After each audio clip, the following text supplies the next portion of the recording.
ओम शांति।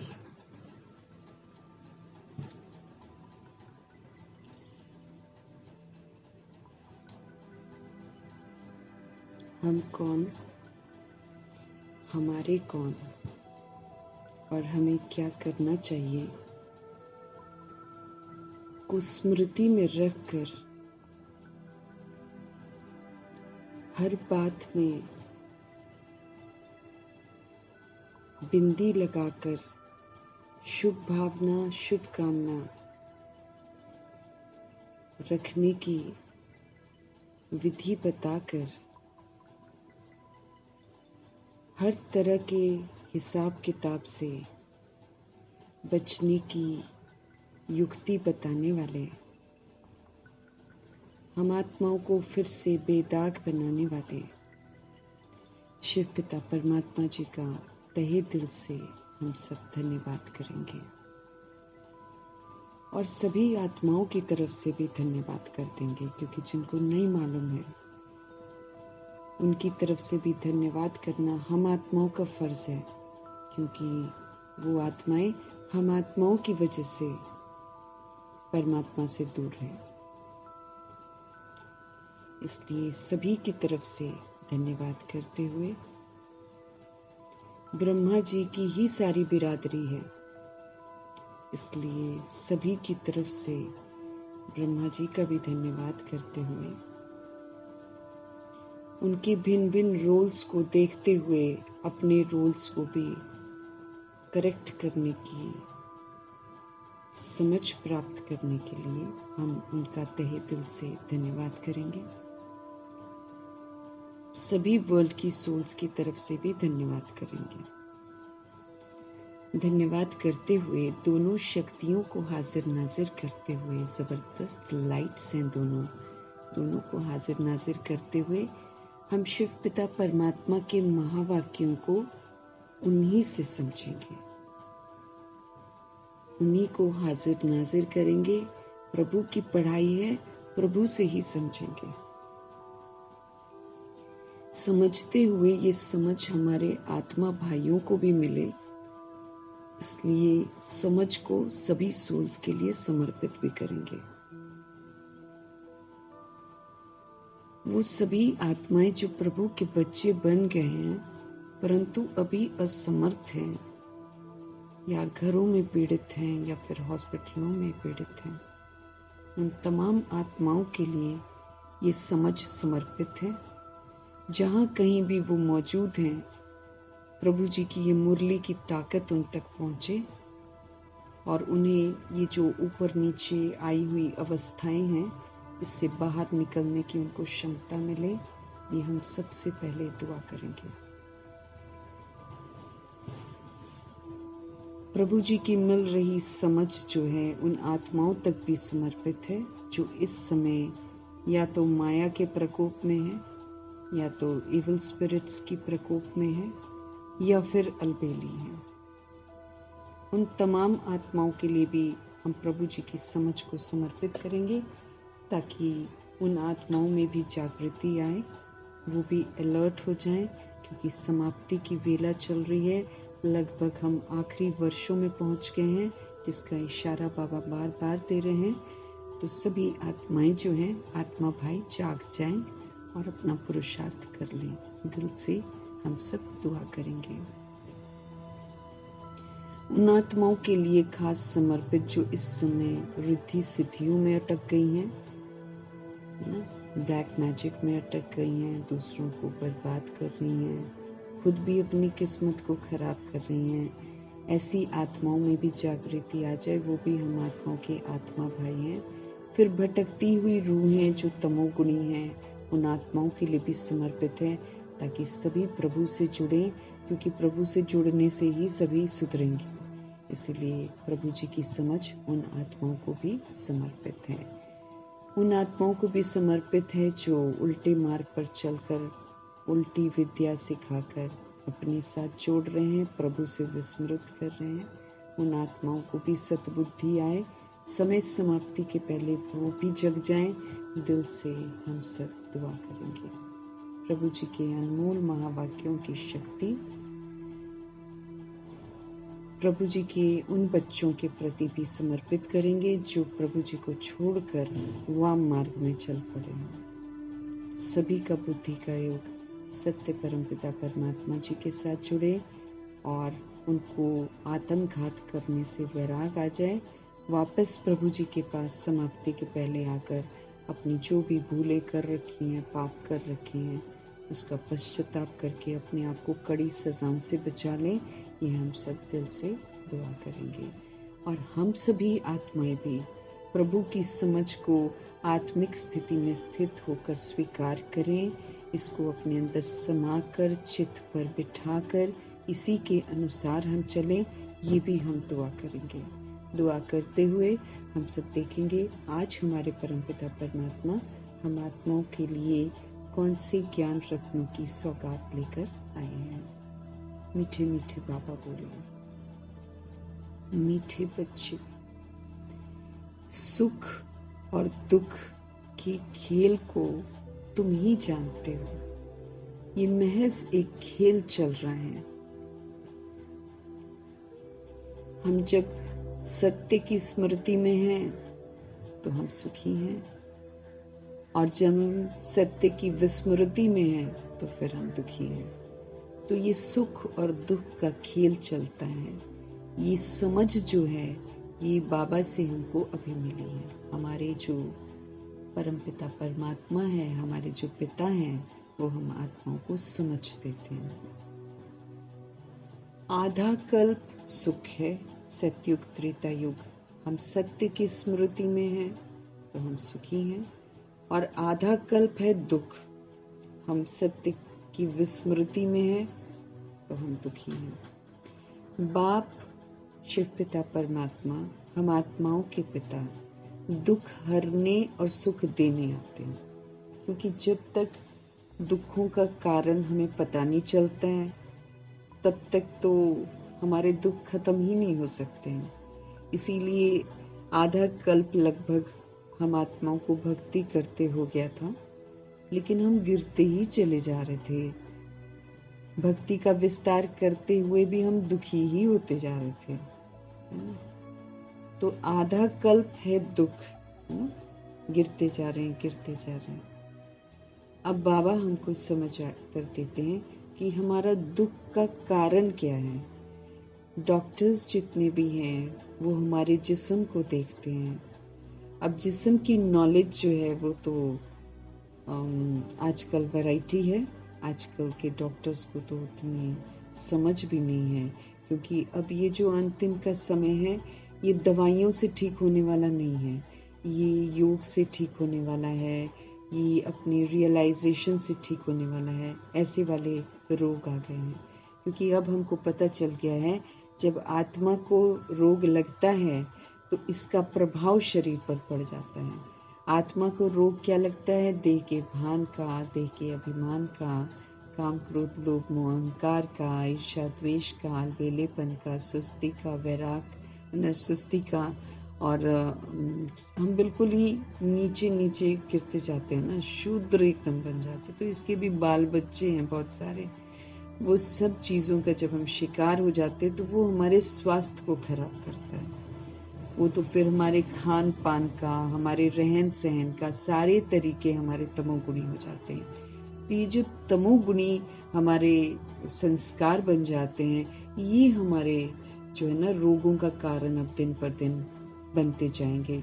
आगे चलकर हमको पता नहीं चलेगा, न डॉक्टर्स को पता चलेगा कि बीमारी का कारण क्या है। तो हमारी तमाम बीमारियों का जो राज है वो फिर प्रभु जी आकर बताते हैं। हमारी सोल जैसे जैसे हेल्दी होती जाएगी वैसे वैसे हमारी निरोगी काया जो है भविष्य की वो तैयार होगी। ये वाला शरीर नहीं, ये शरीर से तो हम सभी आत्माओं को गुजरना ही है, क्योंकि हमको रहन सहन, हमको खान पान, हमारा उठना बैठना, हमारा सोना और जागना सब कुछ हमारा दैहिक हो गया है। हम देह के भान में आकर उठ रहे हैं और सो रहे हैं, खा रहे हैं, पी रहे हैं, बातें कर रहे हैं, और हर चीज़ जो है ना हमारी देह के भान में हो रही है, वो हमारे रोग का कारण बनती जा रही है। तो कितना भी हम कर लें, भक्ति कर लें, कितना भी हम डॉक्टर्स के पास जा लें, ये जो जिस्मानी इलाज चल रहे हैं ये हमारे रोगों को दूर नहीं करते हैं। तो इसलिए हमारे परमपिता परमात्मा जी को सृष्टि रूपी ड्रामा में प्रवेश करना पड़ता है। वो ही असल में हमारे दुखों को हरने की विधि बताते हैं। वो हमको विधि बताते हैं।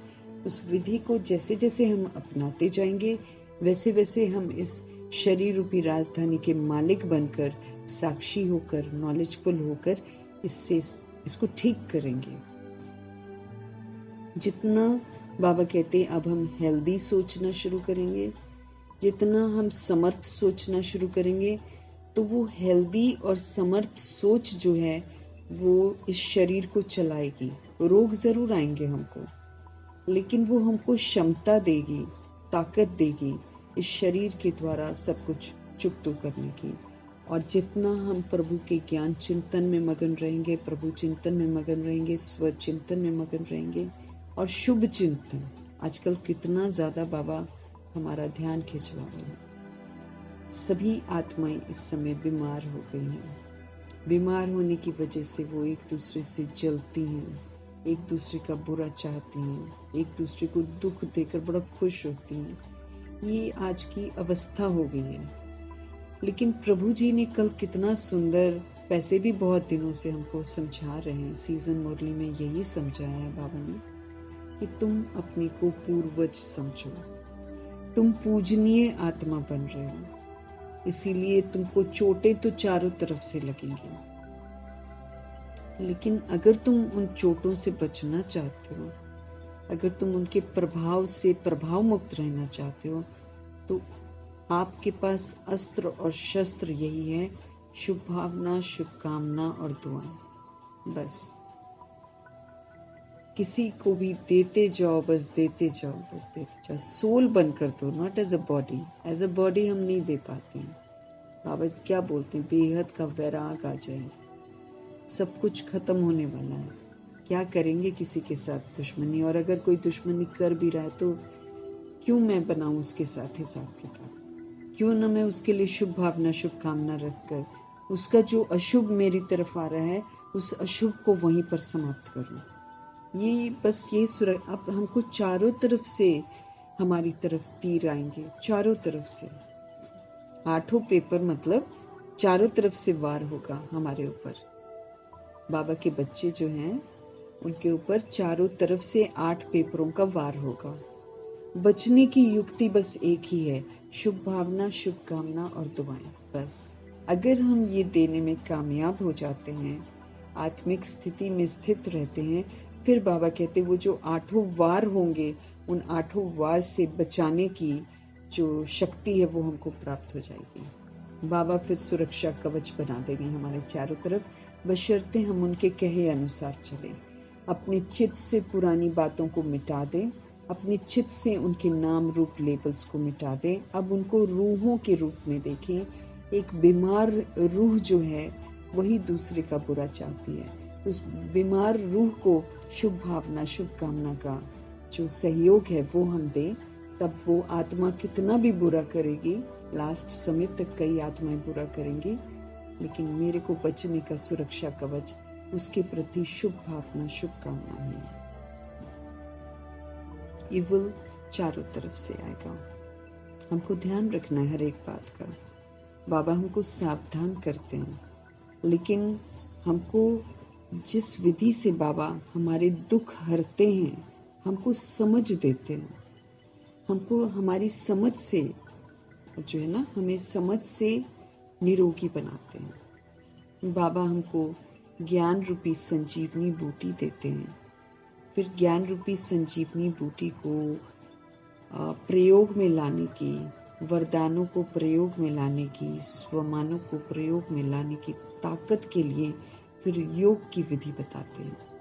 अब सब तरफ से मेरा बुद्धि का योग जो है सारे देहधारियों से हट जाना चाहिए, क्योंकि कोई भी देहधारी मेरे दुखों का निवारण नहीं करेगा, उल्टा वो मेरे दुख को बढ़ाएगा, क्योंकि वो दुखी है। उसके पास जो है वो वही मुझे देगा। इसीलिए मुझे सबसे अपना बुद्धि का योग जो है वो हटा देना है। मुझे परमात्मा से ही सारे अपने संबंध बनाने हैं। बाबा ने हमको बोला हुआ है कि आपको कर्मातीत बनना है ना? कैसे बनेंगे? जब जितनी रस्सियां हमने भक्ति मार्ग में बांधी हुई हैं, उन सारी रस्सियों को समझ से खोलना है। अंधविश्वास से खोलने के लिए बाबा ने कभी भी नहीं कहा है। हम आत्माओं को हर बात की रियलाइजेशन कराते हैं भगवान, और फिर कहते हैं इस विधि से चलोगे तो तुम्हारे दुख दूर हो जाएंगे और तुम सुख अनुभव करोगे। तो दुखों को हरने की विधि जो बाबा बताते हैं उसको मुझे अपनाना है। उसमें बाबा हमको सदा कहते हैं कि ज्ञान रूपी संजीवनी बूटी में जो समझ मिल रही है उस समझ को अपनी बुद्धि में बरकरार रखो, रियलिटी को एक्सेप्ट करो, उसको स्वीकार करके उसको अनुभव करो। अनुभूति क्या है कि मैं एक सोल हूँ। अनुभूति क्या है कि इस दुनिया के देह में मौजूद जितनी भी सोल्स हैं उनके साथ मेरा कोई भी रिश्ता नहीं है, लेकिन उनके अंदर जो आत्मा बैठी है उसके साथ सिर्फ मेरा आत्मिक रिश्ता है और कोई रिश्ता नहीं। दैहिक मेरा बंधन है ना? तो जितनी रस्सियां हमने, बाबा ने क्या बोला, तुम जितना भी देवी देवताओं को पूज लो कुछ नहीं होने वाला, तुम जितना भी गुरुओं को पूज लो कुछ नहीं होने वाला, तुम जितना भी रिद्धि सिद्धियां कर लो कुछ नहीं होने वाला, तुम्हारी दुर्गति ही होनी है। उससे हमारी दुर्गति ही हुई है।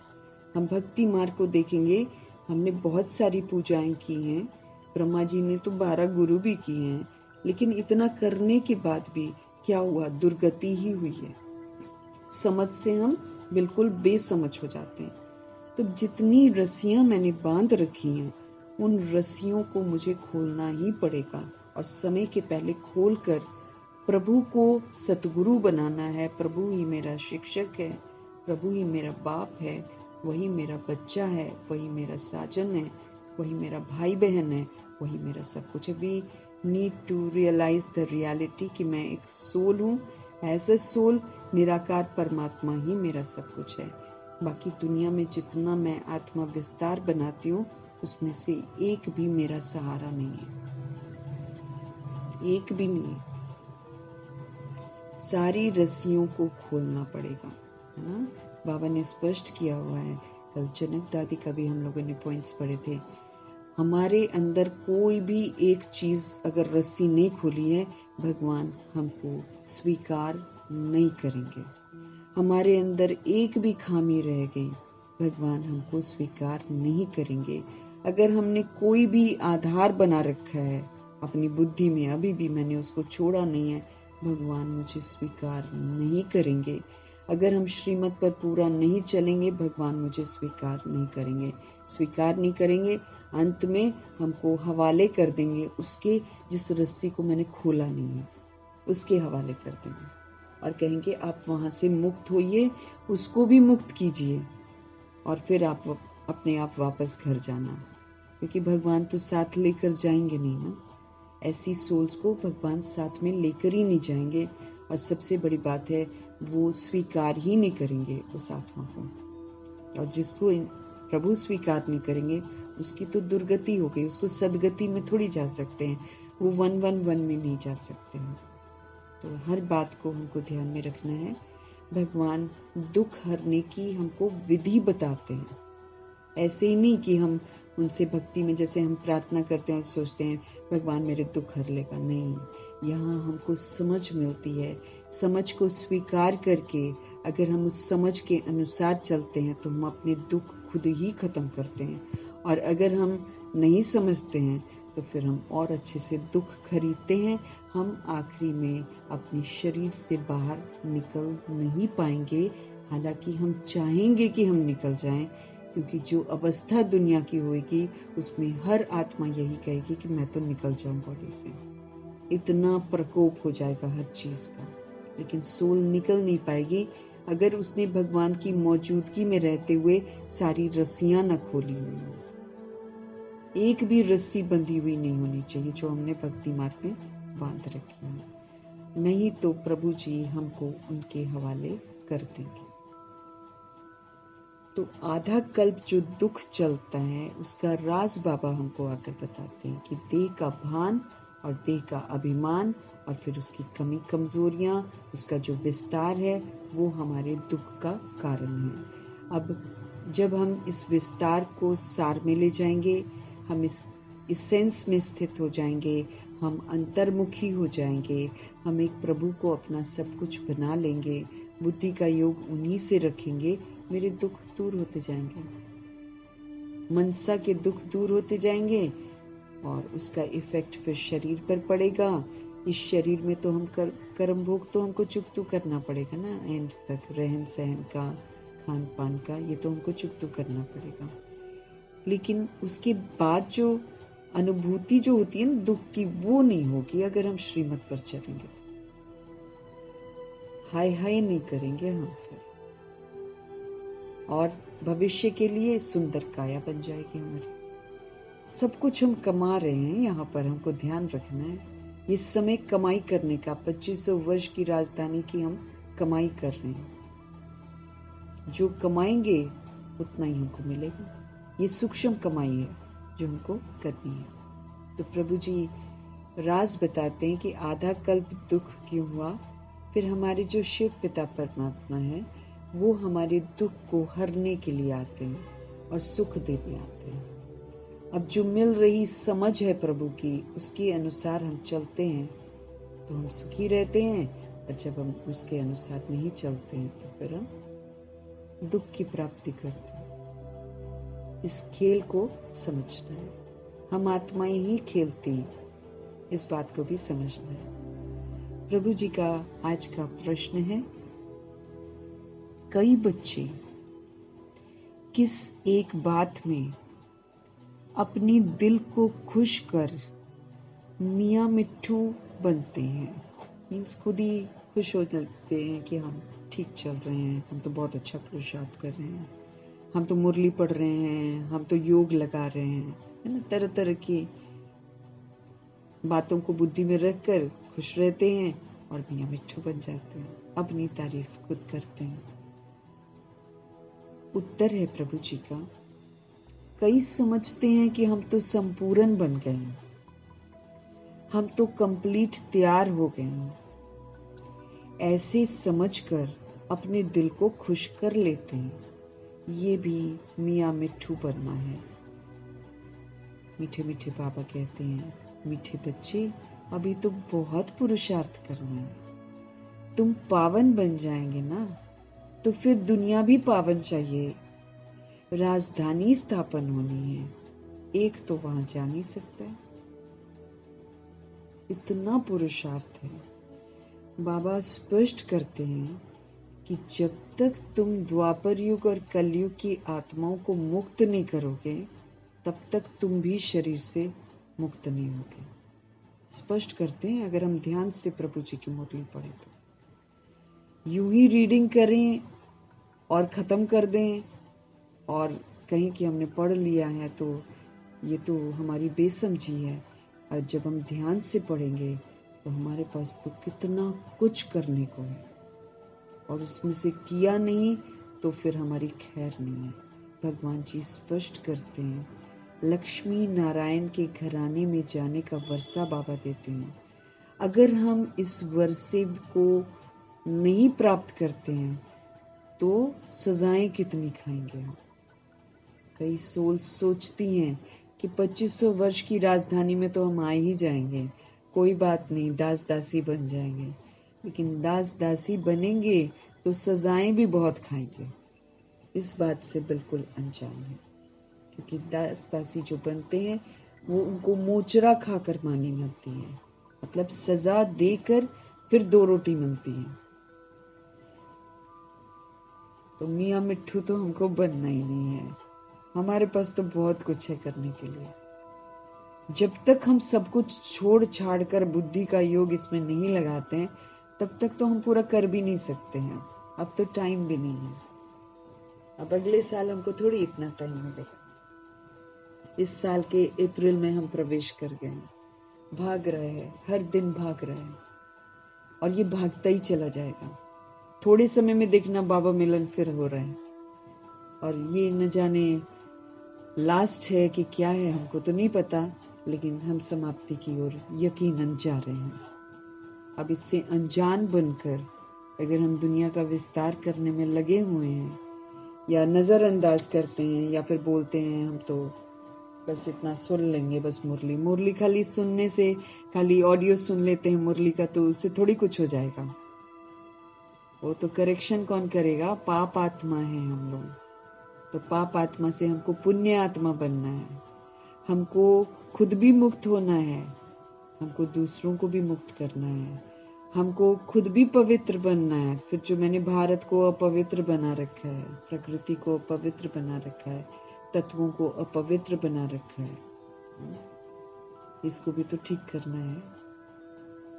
नहीं तो प्रकृति का दिल नहीं जीतेंगे, माया को नहीं जीतेंगे, ड्रामा को संतुष्ट नहीं करेंगे, तो कौन मेरे को बचाएगा सजाओं से? हमने गंदा किया है सृष्टि को, हमने खुद को गंदा किया है, प्रकृति को गंदा किया है, तत्वों को गंदा किया है, पूरे वायुमंडल को हमने खराब कर दिया, इस सृष्टि को हमने खराब किया। अब सारा पवित्र बनकर, श्रीमत पर चलकर, बाबा की याद में रहकर, कमी कमजोरियों को नहीं यूज करके मुझे प्रकृति को सहयोग देना है। फिर प्रकृति कितनी भी हलचल लेकर आए, चाहे शरीर की हलचल लेकर आए, चाहे तत्वों की हलचल लेकर आए, चाहे आपदाएं लेकर आए, मुझे हलचल में नहीं आकर उसका रिगार्ड रखकर अचल अडोल रहना। वो जितना भी जुल्म करे, मुझे शांत रहना है, मुझे बाबा की याद में रहना है, मुझे प्रकृति का धन्यवाद करना है, तब जाकर वो मुझे छोड़ेगी, नहीं तो छोड़ेगी भी नहीं। हम लोग इतना भयंकर तरीके से सजाओं के कटघरे में खड़े हैं, है ना। तो बाबा हमको अच्छी समझ देते हैं, बाबा हमारा करेक्शन करवा रहे हैं कि भाई ठीक है, आपसे गलती होगी ना, अब आप करेक्शन करो, है ना। करेक्शन करना मतलब अपने आप को आप स्व परिवर्तन करो। जब हम स्व परिवर्तन करेंगे तो हम विश्व परिवर्तन का सहयोग देंगे, और जब हम विश्व परिवर्तन का सहयोग देंगे, सोल्स को सहयोग देंगे, तब जाकर जो द्वापर युग कलयुग की आत्माएं हैं वो हमको माफ करेंगी। नहीं तो अंदर से वो हम आत्माओं से ही नाराज हैं, क्योंकि वो यही समझती हैं कि हमारे पूर्वज जो हैं ये हमारे दुखों का कारण है। और बाबा हमको याद दिलाते हैं कि हम बाबा से पढ़ रहे हैं तो हम पूर्वज आत्माएं हैं। अब पूर्वज ने गलती करी पुनर्जन्म में आकर, तो बाकी की आत्माओं ने गलती करी, अपनी गलतियों को समझना है ना। और फिर बाबा कहते हैं अब आप करेक्शन करो, अपना करेक्शन करो, दूसरों का नहीं कर सकते ना हम। तो वो गलत क्यों कर रहे हैं? क्योंकि हम गलत हैं। जब हम सही हो जाएंगे वो भी सही हो जाएंगे, ये समझ हमको अभी मिलती है। तो बाबा हमको समझ दे रहे हैं कि कई तो मुरली सुनते हैं ना, और मुरली सुनते हैं और बस थोड़ा सा योग कर लिया अपने अनुसार, क्योंकि योग की परिभाषा भी तो बाबा बताते हैं कि वियोगी से फिर योगी बनते हैं, है ना। फिर योगी को हम प्रयोग करते हैं ना, फिर योग को, है ना, उसको यूज करके हम देखते हैं, है ना, तब हम सहयोगी बनते हैं। और सहयोगी बनते बनते फिर हम सर्वस्व त्यागी बनते हैं, शंकर जी बनते हैं, तब जाकर हमारा योग का लेवल पूरा होता है।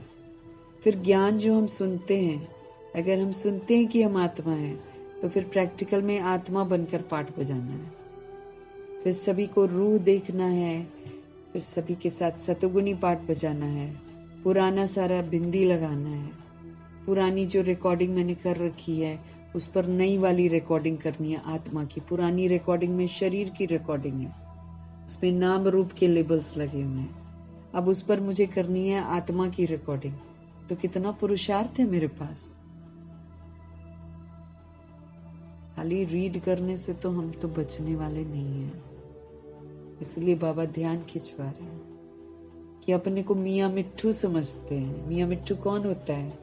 जो अपनी तारीफ करता रहता है कि हम तो सारा दिन योग लगाते हैं, हमारा तो सारा दिन योग लगा ही रहता है, हम तो और किसी को याद ही नहीं करते, ऐसा बोलते हैं। हम तो 3 घंटा योग करते हैं, हम तो 4 घंटा योग करते हैं।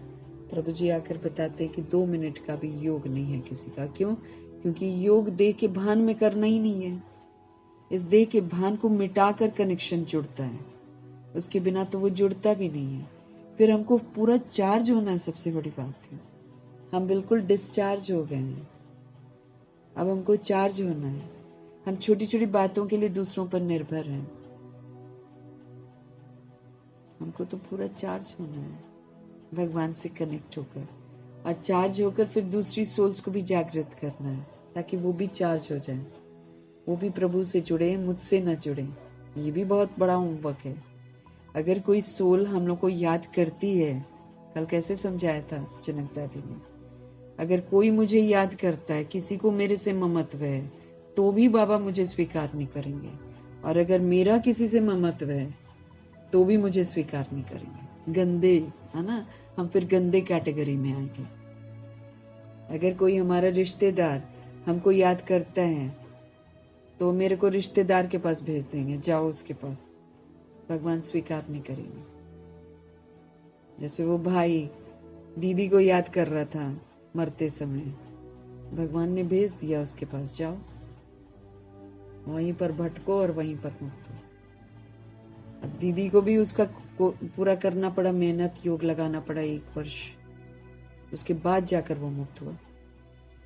तो कोई अगर मेरे से ममत्व रखता है तो क्यों रखता है, उसकी सजा भी मुझे ही मिलेगी कि तुमने क्यों नहीं बुलवाया उसको, बाबा ये बोलेंगे।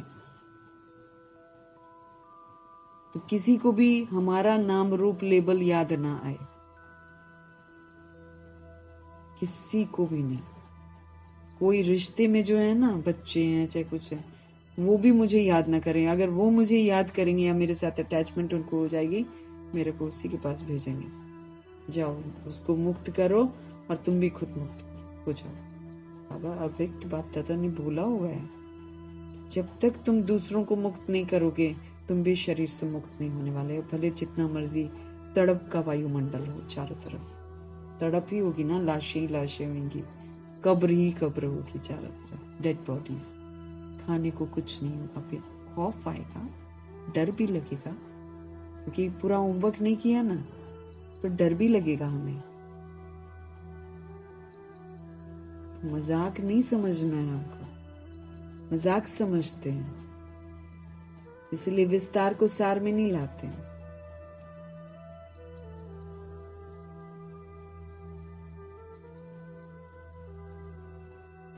तो मियाँ मिट्ठू बन जाते हैं कई लोग। क्या कहते हैं, कई समझते हैं हम तो संपूर्ण बन गए हैं, हम तो कंप्लीट तैयार हो गए हैं। ऐसे समझकर मीठे मीठे बाबा कहते हैं अपने दिल को खुश कर लेते हैं। ये भी मियाँ मिट्ठू बनना है। बाबा कहते हैं मीठे बच्चे, अभी तो बहुत पुरुषार्थ करना है, तुम पावन बन जाएंगे तो फिर दुनिया भी तो पावन चाहिए ना। राजधानी स्थापन होनी है, एक तो वहां जा नहीं सकता है। तैयार होना है, दूसरी सोल्स को भी तैयार करना है, कितना कुछ करना है। पालना के संस्कार भी, पहले तो ब्रह्मा जी की तरह हमको स्थापना करनी है अपने लिए। पहले तो हम ब्रह्मा जी का समझते थे ना कि ब्रह्मा जी स्थापना करते हैं, अब तो पता चला है कि हमको खुद का ब्रह्मा बनकर अपने लिए राजधानी में सीट बुक करनी है। फिर पालना के संस्कार, ये जो सतयुगी व्यवहार है, ये जो सतुगुणी व्यवहार है, ये करके हमको पालना के संस्कार भी धारण करते हैं। फिर हमको शंकर भी बनना है,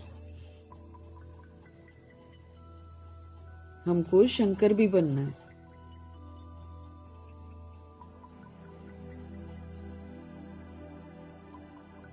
जैसे ब्रह्मा जी ने किया है सब कुछ, वैसे हम सब करेंगे, तब जाकर हम 111 में आएंगे। और जो 111 में नहीं आएगा वो सजाएं खाएगा। पढ़ाई है ना, ईश्वरीय पढ़ाई है। इसमें सर्टिफिकेट्स हैं, मेडल्स हैं, स्कॉलरशिप है, इसमें डिग्री है। ऐसे ही मुंह उठा के 111 में घुसने देगा कोई हमको? हाँ। प्रभु जी से दूर हो जाएंगे हम, उल्टा सजा खाएंगे, बेइज्जती करवाएंगे अपनी, और ड्रामा फिर धक्का मार के बोलेगा जाओ यहां से। तो ऐसे आत्मा को मच्छर मिसल भेजेगा मार मार के, क्योंकि मार खा के फिर पवित्र बनेगी ना आत्मा। अभी तो देह अभिमान में सुनती नहीं है कोई भी बात भगवान की, अपनी वही चाल चलन है, अपना वही विश्वास है, और अपना वही खान पान है। तो फिर वो धर्मराजपुरी में अटक जाते हैं, वहां फिर भगवान नहीं सुनते। अभी हम भगवान की नहीं सुनते हैं, फिर वो हमारी नहीं सुनते, वो तो फिर 5000 वर्ष तक नहीं सुनते हैं। तो अपने आप को जगाना है, ये सहज नहीं है, ये मजाक नहीं है, हम बिल्कुल समाप्ति की ओर जा रहे हैं। आंख खोल कर देखें तो समाप्ति की तरफ है हम, और पुरुषार्थ बाबा कहते हैं कितना करना है, एकदम सोल को संपूर्ण पवित्र बनना है, एकदम प्योर। हम बिल्कुल इम्प्योर हैं, देह का भान, देह का विस्तार, देह का सब कुछ खत्म कर देना है एकदम अंदर से। नहीं खत्म करेंगे तो धर्मराज और ड्रामा, प्रकृति, यमदूत, है ना, ये लोग हमको ठीक करेंगे। माया ये पकड़ पकड़ कर हमारी पिटाई करेंगे, मच्छरों मिसल फिर हम जाएंगे। हमको ध्यान रखना चाहिए, भगवान जी हमको लेने आए हैं तो रास्ता खोलना है अब, है ना, वो खोल देंगे। जितना मेरा होमवर्क कंप्लीट हुआ होगा उसके अनुसार फिर मेरी गति सदगति होगी। तो भगवान जी समझाते हैं कि अपने आप को मत समझो कि मैं संपूर्ण बन गया, अपने आप को मत समझो कि मैं कंप्लीट तैयार हो गया, अपने आप को, अपने दिल को मत खुश करो। हाँ, ये मियाँ मिट्ठू मत बनो। बाबा कहते हैं मीठे बच्चे अभी तो बहुत पुरुषार्थ करना है, पावन बनना है हमको, फिर दुनिया भी पावन चाहिए। राजधानी मुझे स्थापन करने में मददगार बनना है, राइट हैंड बाबा का बनना है। कल कैसे मुरली में बोला, राइट हैंड बच्चों से बाबा बात कर रहे हैं कि अपनी जिम्मेवारियों को समझो। कोई भी देहधारी मुझे याद न करे, ये मुझे बहुत ध्यान रखना है। कोई भी बॉडीली बीइंग, हम डिटैच रहेंगे तो वो भी डिटैच हो जाएगा। किसी से रिश्ता नहीं बनाना है। सारी दुनिया भूली हुई है, सारी दुनिया इस समय पतित है। उनके संग रहेंगे तो हम भी पतित बनेंगे, उनके संग रहेंगे तो हम सत्य से विस्मृत हो जाएंगे। ये समय है, ये चैलेंज है। बाबा करते हैं कि देखते हैं कौन मेरा बनता है, कौन सब कुछ बुद्धि से छोड़ सकता है, वही तो बाबा का बनेगा। नहीं तो हमारे पकड़ने से, हमारे किसी चीज को कहना कि ये मेरा है, तो वो मेरा तो होने वाला नहीं है। तो हम सब ध्यान रखेंगे, राजधानी स्थापन हो रही है, उसमें सीट मुझे अपने लिए खुद बुक करनी है। मुझे अपना ब्रह्मा बनना है, मुझे विष्णु भी बनना है, और मुझे शंकर भी बनना है। ये सब कुछ मुझे करना है। गीत है, तुम ही हो माता, तुम ही पिता। अब ये जो स्त्री पुरुष हैं भक्ति मार्ग में, दोनों ही जाकर ऐसे गाते हैं। भगवान जी को जानते तो नहीं है, लेकिन भगवान के नाम पर किसी भी देवी देवता के सामने खड़े हो जाएंगे तो आरती जब करते हैं तो यही करते हैं, तुम ही हो माता, तुम ही पिता हो। तो फिर बाबा इसी युक्ति को पकड़ते हैं, कहते हैं तुम स्त्री पुरुष दोनों खड़े होकर बोलते हो कि तुम ही माता हो, तुम ही पिता हो। तो जब वो ही एक माता पिता दोनों का है, तो फिर तो गड़बड़ काम तो नहीं करना चाहिए, विकार में तो नहीं जाना चाहिए।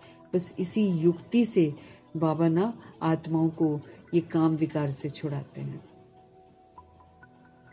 बहुत जरूरी है बाबा के साथ रहना, बहुत जरूरी है हमको प्रभु चिंतन, ज्ञान चिंतन करना, बहुत जरूरी है। क्योंकि अगर हम चिंतन नहीं करते हैं हम पवित्र नहीं बनेंगे, और हम पवित्र नहीं बनेंगे तो फिर हम धर्मराजपुरी में बहुत मार खाएंगे।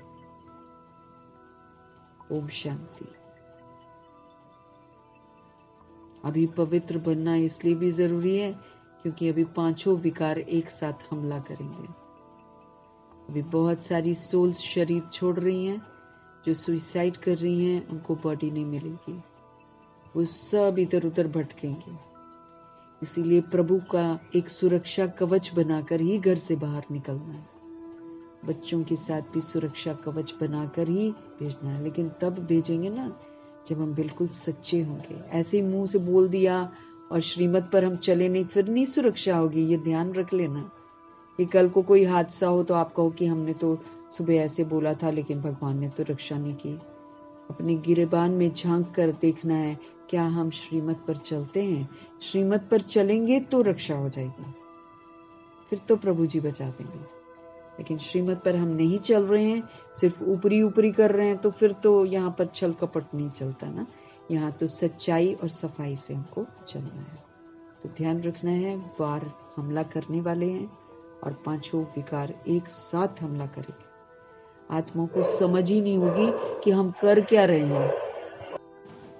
आत्माओं को समझ ही नहीं होगा, ऐसी आग लगेगी चारों तरफ।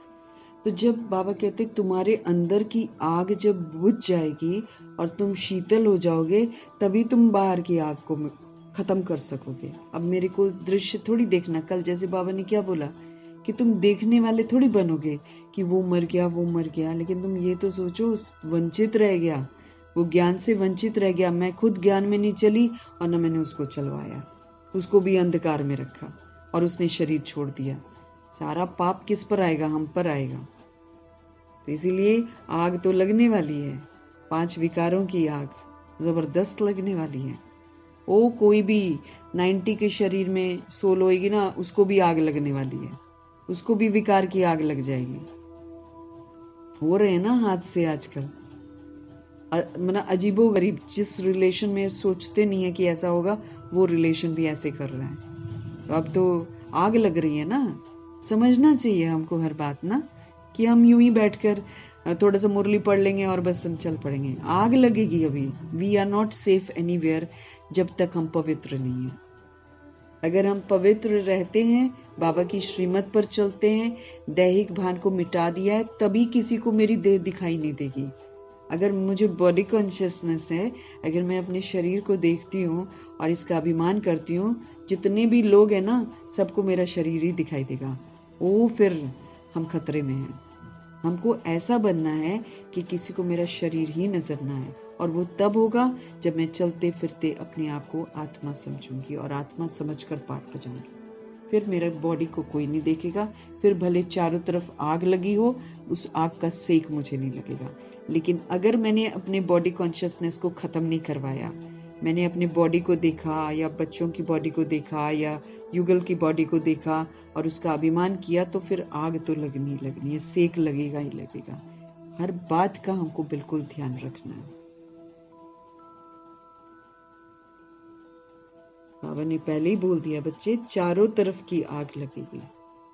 झूठ थोड़ी बोल रहे हैं। भगवान हमें ये बता रहे हैं जो हम लोगों ने सृष्टि रूपी ड्रामा में बना दिया है, और उसका परिणाम क्या होगा वो बताते हैं भगवान। उससे कैसे बचना है वो बताते हैं। बाकी हम कर्मों में हमारे हस्तक्षेप बिल्कुल नहीं करते हैं। अगर हम कहना नहीं मान रहे हैं उनका, अगर हम अपने भक्ति का विस्तार को खत्म नहीं कर रहे हैं उनके रहते हुए, तो हम अपने आप के लिए तैयारी कर रहे हैं अपने लिए सजाओं की। बाबा फिर थोड़ी मेरे कर्मों में जबरदस्ती हस्तक्षेप करेगा, वो तो मुरली से सावधान कर देते हैं। अब हमारे ऊपर है हम माने, क्योंकि बाबा कहते हैं अगर मैं इंडिविजुअल बोल दूं तो बहुत कड़ी सजाओं के पात्र बन जाओगे आप लोग। इसीलिए बाबा मुरली जनरल में चलाते हैं, सभी के लिए चलाते हैं। मेरे को देख लेना है कि मेरे लिए मुरली चल रही है और मुझे अपना परीक्षण फटाफट करना है, नहीं तो हमको सेक लगेगा। इस बात का हम ध्यान रखें। हमने अपने देह भान को मिटाया नहीं होगा, सब मेरे देह को देखेंगे, और जो देह को देखेगा वो उसको नुकसान जरूर पहुंचाएगा। बचा रहे हैं भगवान हमें। ऐसा दोस्त, ऐसा माता पिता, ऐसा सखा कोई नहीं मिलेगा हमें जिंदगी में। जितने मर्जी हम रिश्ते बना लें, एक भी रिश्ता आपका साथ नहीं देगा। एक भी रिश्ता है ही नहीं, लिमिटेड है वो लोग, कहीं से भी साथ नहीं देंगे। आजकल के लोग एक लड़का चाहिए, जरूर चाहिए, खानदान चलेगा, ये सोच रखते हैं। अब दिन पर दिन जितने बच्चे पैदा होते जा रहे हैं, क्योंकि विकार बढ़ते जा रहे हैं और विकारों से ज्यादा पैदा हो रहे हैं, उतने ही वो कमजोर हैं। वो क्या रक्षा करेंगे? वो तो आजकल के बच्चे माँ बाप से सारा कुछ करवाते हैं। बड़े होकर भी उनमें वो क्षमता नहीं होती है कि वो अपना काम खुद करें। मेजॉरिटी आप देख लो बाहर जाकर, बाबा बोलते भी है मुरली में।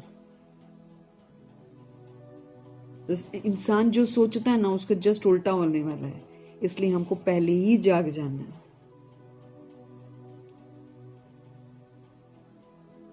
वही मेरा माता पिता है, वही मेरा सारा रिलेशन है। इस सच्चाई को स्वीकार करके इसमें स्थित होना है। ओम शांति। ये बच्चों को अपनी पहचान मिलती है। किसकी? ओम शांति कहने की। ओम शांति मतलब पहचान है मेरी। मैं आत्मा, शांत स्वरूप, शांति के सागर, परमपिता परमात्मा की संतान, शांति धाम की रहने वाली हूँ। ये खाली ओम शांति खाली थोड़ी बोलना है। ओम शांति का मतलब है, ये मेरा परिचय है, ये मेरी पहचान है कि असल में मैं निराकार बिंदी आत्मा हूँ, निराकार परमात्मा की संतान हूँ और निराकार धाम की रहने वाली हूँ मैं। ये मेरी सच्चाई है, ये मेरा अस्तित्व है, जिसको भूल कर हम समझ बैठे हैं कि मैं शरीर हूँ, मेरा नाम ये है, मेरे माता पिता ये हैं, मेरा घर बार ये है, मेरा मर्तबा ये। हम इस झूठे जो भान है ना, उसमें जी रहे हैं। और हम देखते भी हैं कि झूठे भान में जी रही जितनी भी सोल्स हैं, एक दिन अपनी बॉडी को छोड़ देती हैं। देखते हैं ना हम, एक दिन वो बॉडी को छोड़ देती हैं। उसका नाम भी यहीं पर पड़ा रहता है, उसका मर्तबा भी यहीं पर पड़ा रहता है, उसका शरीर भी यहीं पर पड़ा रहता है, उसका रंग रूप सारा यहीं पे पड़ा रहता है, जिसको जलाना पड़ता है। वो रखने लायक नहीं होता। लेकिन उसी के भान में हम जी रहे हैं।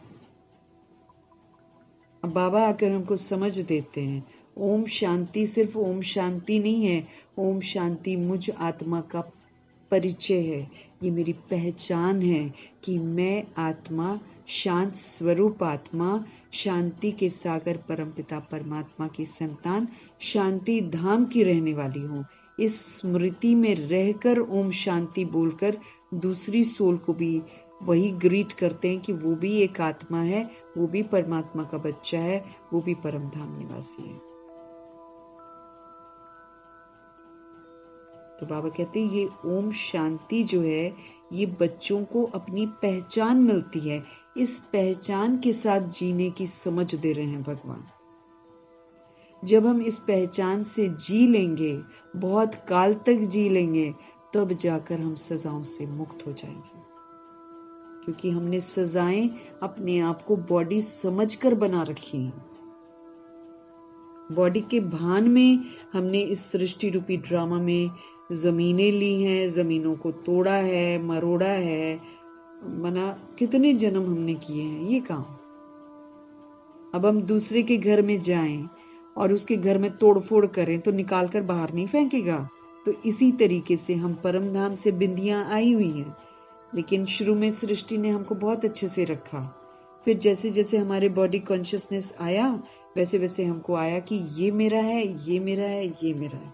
इस मेरे के चक्कर में हमने 63 जन्म इस सृष्टि को तहस नहस कर दिया, इसको बांट दिया, इसके टुकड़े कर दिए हैं हमने। आज भारत के कितने टुकड़े हो गए। अब जहां पर हम मेहमान बनकर टुकड़े कर रहे हैं, वो मेरे को बर्दाश्त करेगा क्या? तो इसीलिए ड्रामा, इसीलिए प्रकृति, इसीलिए यमदूत और इसीलिए माया हम पर वार करेंगे और भगाएंगे हमको यहाँ से। भगाएंगे वो हमको, भागो यहाँ से तुम लोग। ये तो बाबा ने थोड़ा रोक रखा है आकर थोड़ा सा हमको बचाया है कि चलो जी मेरे बच्चे हैं, ये भूल गए थे। बाबा तो यही सोचते हैं ना, मेरे बच्चे भूल गए, अपने आप को शरीर समझ लिया, इसलिए ऐसे हो गए, है ना। हकीकत में मेरे को जीना है, ये कोई आंख पे पट्टी बांधकर मुझे गंधारी थोड़ी बनना है। होश में रहना है, होश में रहकर दूसरे को भी होश में लाना है कि चलो भैया हम करेक्शन करें। पवित्र बनना ही करेक्शन है, संपूर्ण पवित्रता पूरी किताब है। कितनी महीनता है पवित्रता में, सिर्फ ब्रह्मचर्य नहीं, कितनी दैहिक दृष्टि भी अपवित्रता है। अगर मैं घर में देह के रिश्तों को दैहिक दृष्टि से अभी भी देखती हूँ ना कि मेरा बच्चा है, चाहे ये मेरा युगल है, तो मैं अपवित्र हूँ। अपवित्रता के कितने हमारे पेपर होने अभी तो, आंख बंद करके थोड़ी बैठ सकते हैं। बाप भी ऐसे कहते हैं, हम सभी आत्माएं हैं, सब मनुष्य ही हैं, बड़ा हो या छोटा हो, प्रेसिडेंट हो, राजा रानी, सब मनुष्य बने हुए हैं, बॉडी लेकर मनुष्य बन जाते हैं ना। अब बाप कहते हैं, है ना, अब बाप कहते हैं सभी आत्माएं हैं। ये दुनिया वाला बाप जो है वो बोलेगा हम मनुष्य हैं, है ना, लेकिन ये जो शिव पिता परमात्मा है, ये सभी, ये आकर हम सभी आत्माओं को कहते हैं कि अब बाप कहते हैं सभी आत्माएं हैं। मैं फिर सभी आत्माओं का पिता हूं। 800 करोड़ आबादी है सपोज करो इस दुनिया में। अब 800 करोड़ आबादी के जो बॉडी के पिता हैं, सबके बॉडी के पिता हैं, बॉडी की माँ है, लेकिन सब झूठ है। ये एक एक्ट है, ये एक फिल्म है, मूवी कह लो, कुछ भी कह लो, ये 5000 साल की मूवी है। हाँ, बड़ी फिल्म है, बड़ा नाटक है, बड़ा ड्रामा है ये।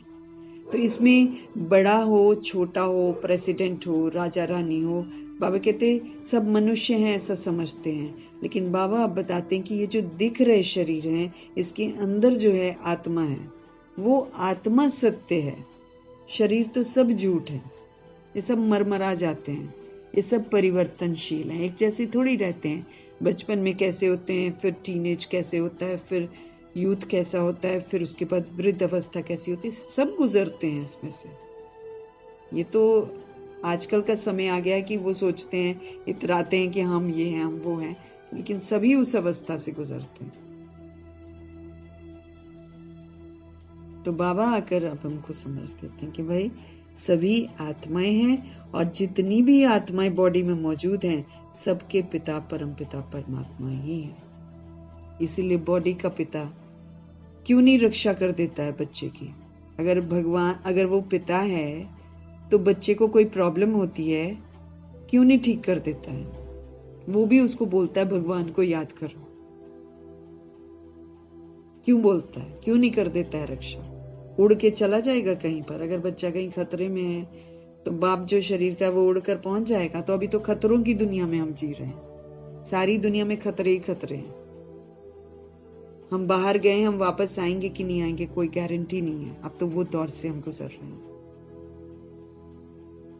तो जब हम, तो हमारी रक्षा कौन करता है? परमात्मा करता है ना। तो अब वो सच्चाई में हम मुझे स्थित होना है कि मैं सोल जो हूं, मुझ सोल के फादर सुप्रीम सोल ही है। अब इस रियलिटी को स्वीकार करना है। तो प्रभु जी कह रहे हैं, अब बाप कहते हैं कि सभी आत्माएं हैं, मैं फिर सभी आत्माओं का पिता हूं, इसलिए मुझे कहते हैं परम पिता, परम आत्मा, यानी कि सुप्रीम। बच्चे जानते हैं हम आत्माओं का वो बाप है, और हम सब आत्मा रूप में ब्रदर्स हैं। मैं भी बिंदी, वो भी बिंदी, वो भी बिंदी, वो भी बिंदी, दिस इज हकीकत। और हम सब चूंकि एक जैसे देखने में है बिंदियां, और हम चूंकि एक जैसे सतोगुणी हैं, हम चूंकि एक ही परमपिता परमात्मा के संतान हैं, इसलिए हम आत्मा रूप में ब्रदर्स हैं। इसीलिए दुनिया में एक कहावत है, वी ऑल आर ब्रदर्स। हिंदू चीनी भाई भाई, हम सब भाई भाई ऐसा बोलते हैं, लेकिन अंदर में क्या रखते हैं? वे अभिमान है, इसलिए अंदर में सब बॉम्ब्स रखते हैं, बारूद रखते हैं एक दूसरे को मारने के लिए, क्योंकि बोल रहे हैं वी आर ब्रदर्स, लेकिन क्यों बोल रहे हैं समझ में नहीं आ रहा है। चूंकि झूठ बोल रहे हैं इसलिए एक दूसरे को मारते हैं। अब बाबा बताते हैं क्यों कहते हैं वी ऑल आर ब्रदर्स, क्योंकि हम सभी आत्माओं की हकीकत यही है कि हम बिंदियां हैं और अति सूक्ष्म हैं और सतोगुणी हैं। सभी बॉडी तो खाली एक कपड़ा है, एक ड्रेस है जो हम पहनते हैं पार्ट बजाने के लिए। ये एक इंस्ट्रूमेंट है, ये एक गाड़ी है जिसको गाड़ी के रूप में भी ले सकते हैं। ये आत्मा का घर है, अब ये आत्मा का मंदिर है, तो कितना इसको स्वच्छ बनाना है। बॉडी समझना मतलब अस्वच्छता। तो प्रभु जी की मुरली से भागने से नहीं चलेगा, सच्चाई को स्वीकार कर लेना और उस पर चलना, इसमें मेरा भी कल्याण है, इसमें दूसरी सोल्स का भी कल्याण है। तो बाबा हमें समझ देते हैं। अब बाप कहते हैं कि सभी आत्माएं हैं, मैं फिर सभी आत्माओं का पिता हूं, इसलिए मुझे कहते हैं परम पिता, परम आत्मा यानी कि सुप्रीम। बच्चे जानते हैं हम आत्माओं का वो बाप है, हम सब ब्रदर्स हैं। फिर ब्रह्मा के द्वारा भाई बहनों का ऊंच नीच कुल होता है। हम सब ब्रदर्स हैं, लेकिन फिर ब्रह्मा के द्वारा भाई बहनों का, बॉडी में आ जाते हैं ना, तो भाई बहनों का ऊंच और नीच कुल होता है। आत्माएं तो सभी आत्मा ही हैं, ये भी तुम समझते हो। मनुष्य तो कुछ भी नहीं समझते हैं, तुमको बाप बैठकर समझाते हैं। बाप को तो कोई जानता ही नहीं है दुनिया में, बस खाली मुसीबत आती है तो प्रार्थना करते हैं और भगवान को जरूरत का एक माध्यम समझते हैं कि जरूरत को पूरा करने का माध्यम है कि भाई मेरी ये मनोकामना पूरी कर दो, बस फिर उसके बाद अपनी दुनिया में मस्त। बाबा कहते हैं मुझे कोई भी जानता नहीं है। मनुष्य गाते हैं हे भगवान, हे माता पिता, क्योंकि ऊंच तो एक होना चाहिए ना। वो है सबका बाप, वो सबको सुख देने वाला है। सुख और दुख का खेल जो है उसको भी तुम जानते हो। अब बाबा से हमको समझ मिलती है तब जाकर हम भी जानते हैं। मनुष्य तो समझते हैं अभी अभी सुख है और अभी अभी दुख है। वो ये समझते हैं कि अगर आपके पास पैसा है तो आपका वो सुख है, और अगर पैसा नहीं है तो आप दुखी हो। यहाँ पर माया को वो लोग सुख समझते हैं। ये नहीं समझते कि आधा कल्प सुख है और आधा कल्प दुख है। ये नहीं समझते कि ये जो सुख में सिमरन नहीं, दुख में सिमरन सब करे, सुख में करे ना कोई। अब यहाँ तो जितना पैसे वाला है वो तो और भगवान को याद करता है। तो ये वाली जो कहावत है कि दुख में सिमरन सब करे, सुख में करे ना कोई, ये तो जमता नहीं है यहाँ पर। तब बाबा आकर हमको बताते हैं कि जो सतयुग त्रेता युग है वो सुख धाम है। वहां पर कोई पूजा पाठ नहीं करता, कोई भी सिमरन नहीं करता वहां पर। यहाँ पर किसी के पास धन दौलत है तो वो तो और सिमरन करता है, चढ़ावा चढ़ाएगा, अपने आप को बचाने के लिए कितना कुछ करता है वो। तो इसीलिए ये जो सेइंग है दुख में सिमरन सब करते हैं, मतलब कलयुग में सब सिमरन करते हैं और सतयुग त्रेता युग में सिमरन नहीं होता है। तो बाबा अभी समझ देते हैं, लेकिन बाबा कहते हैं दुनिया को समझ में नहीं आता है कि आधा कल्प सुख होता है, आधा कल्प दुख होता है। सतो प्रधान सतो रजो तमो है ना। आत्माएं कैसी होती हैं? सतो प्रधान होती हैं, फिर सतो होती हैं, फिर रजो होती हैं, फिर तमो होती हैं। शांति धाम में हम आत्माएं हैं तो वहां सब सच्चा सोना है। सोल्स हैं तो हम सच्चे सोना है। एलॉय उसमें हो न सके, उसमें किसी तरह की मिलावट, दैहिक मिलावट नहीं होती। वहां पर सब सोल ही समझते हैं अपने आप को। भल अपना अपना पार्ट भरा हुआ है, परंतु आत्माएं जो है ना अपने आप को आत्मा समझती हैं, इसलिए सब वहां पर पवित्र रहते हैं। कोई किसी की बॉडी को देखता नहीं। इसीलिए आप देखो मंदिरों में, आप देखोगे ना यादगार बने हुए ना मंदिर में, तो लक्ष्मी नारायण जी सामने देखते हैं। ये तो कृष्ण राधे की गंदी तस्वीरें तमो प्रधान लोग बनाते हैं, वरना वो थोड़ी एक दूसरे के साथ ऐसे खेलते कूदते। वो तो अपने एरिया में रहती है और कृष्ण जी दूसरे एरिया में होते हैं। ये तो बड़े जब होते हैं तब इनका स्वयंवर होता है, ऐसे थोड़ी। ये तो गंद दिखाते हैं लोग, वो थोड़ी एक दूसरे को छूते भी नहीं वो लोग। वो डिफरेंट टाइप के होते हैं देवता। इसीलिए कभी भी आप देखोगे लक्ष्मी नारायण जी जो मूर्तियां बनती है ना, उसके बीच में दूरी होती है, एक डिस्टेंस रहता है, और सामने ही वो लोग देखते हैं। बॉडी को देखने का उनको आदत नहीं होता। संस्कार कहाँ से लेकर जाते हैं? यहाँ से लेकर जाते हैं। अब लक्ष्मी नारायण कौन बनते हैं? ब्रह्मा जी और सरस्वती जी। अब ये जीवन की लाइफ में आप देख लो, इतिहास में देख लो, ये लोग किसी के शरीर को देखते ही नहीं है, इसीलिए इनका संस्कार बन जाता है, तो वहां भी शरीर को नहीं। तो हमको तो शरीर को नहीं देखने की आदत डालनी है कि हमको ये दिखाई न दे, तब जाकर मेरा संस्कार बनेगा और तब जाकर हम सतयुग में जाएंगे, नहीं तो जा भी नहीं पाएंगे।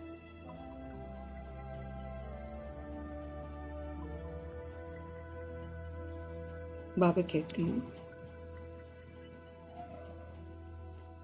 आत्माएं वहां पर सब पवित्र रहती हैं, अपवित्र आत्मा तो वहां रह ही नहीं सकती सतयुग में।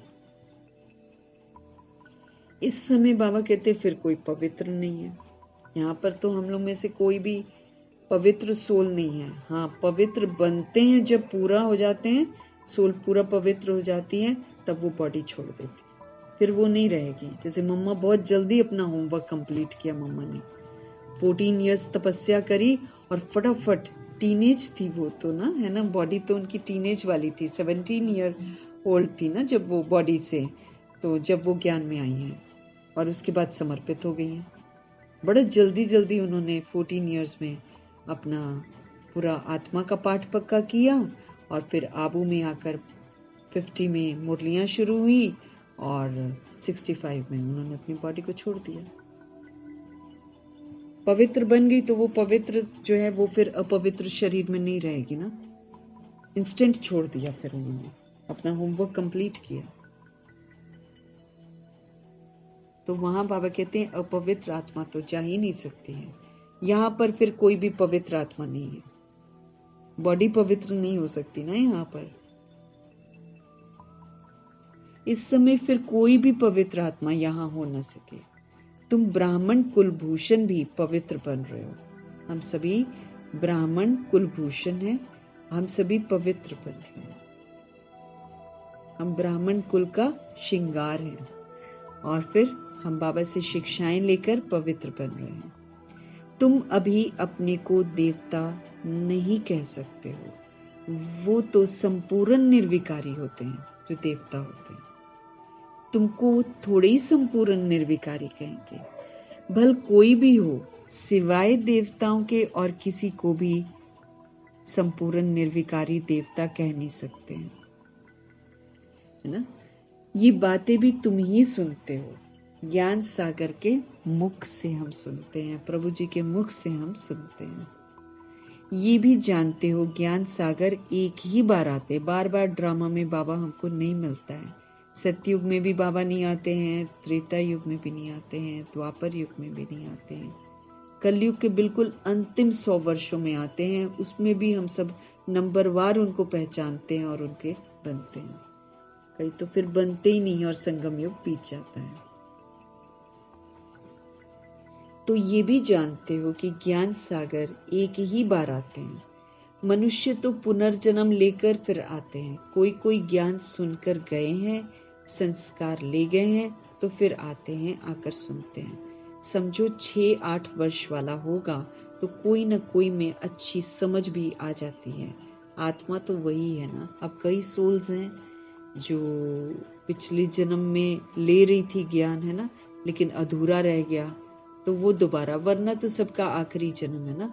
अब कई सोल्स होती है ना, उनके आने के बाद ही हम ज्ञान में आते हैं, है ना। कई सोल्स ऐसी होती हैं और वो आते ही सुनना शुरू कर देते हैं और समझना शुरू कर देते हैं। तो वो सोल पिछला संस्कार के अनुसार है, उसका अधूरी पढ़ाई रह जाती है ना, वो फिर पढ़ाई पूरी करने आती है। ऐसा भी होता है। अगर सपोज करो छोटी छोटी बॉडीज में सोल्स है ना, अगर उनको ज्ञान समझ में आना शुरू हो गया छोटे छोटे में, तो मतलब पिछली अधूरी पढ़ाई को वो पूरा करने के लिए आए। पिछली वाले में उन्होंने बॉडी छोड़ दी थी, अभी दोबारा बॉडी लेकर वो कर रहे हैं। आत्मा तो वही है ना, सुनकर उनको अच्छा लगता है। वो बच्चे जिनको मुरली समझ में आनी शुरू हो जाए ना, तो समझ लो कि वो पिछला जन्म का अधूरा करके अभी फिर दोबारा पढ़े, उसको अच्छा लगने लगे, उसको मुरली अच्छी लगने लग जाएगी।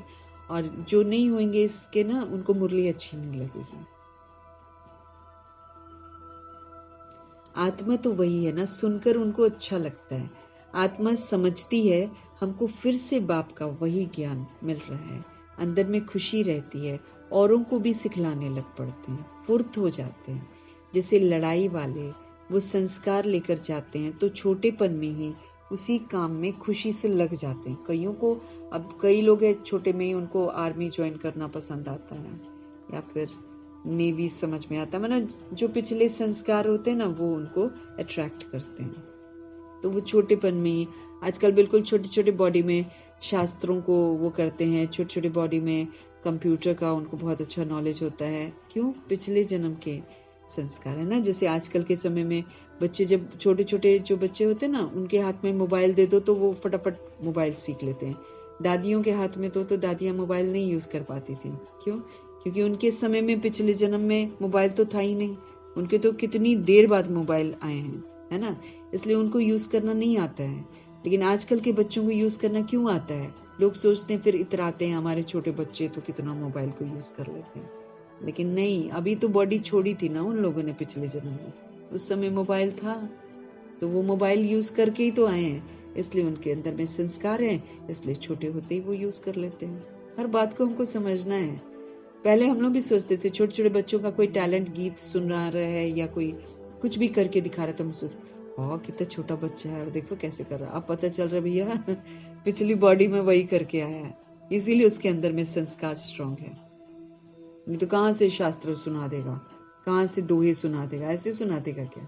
पिछला बॉडी छोड़ी है, अभी नई बॉडी ली है, संस्कार बहुत ज्यादा अच्छे से धारण करे हुए, इसलिए वो जल्दी बॉडी में इमर्ज हो गए। अब हमको तो आश्चर्य नहीं लगता है किसी को देखकर, छोटा बच्चा कोई करता है कुछ भी देखकर अब आश्चर्य नहीं होता है। अब ये जो छोटे छोटे बच्चे 3-4 साल के कैसे कैसे डांस करते हैं स्टेजों पर, और गंदे गंदे गानों पर डांस करवाते हैं माँ बाप, और खुश भी होते हैं और पैसा भी लेते हैं।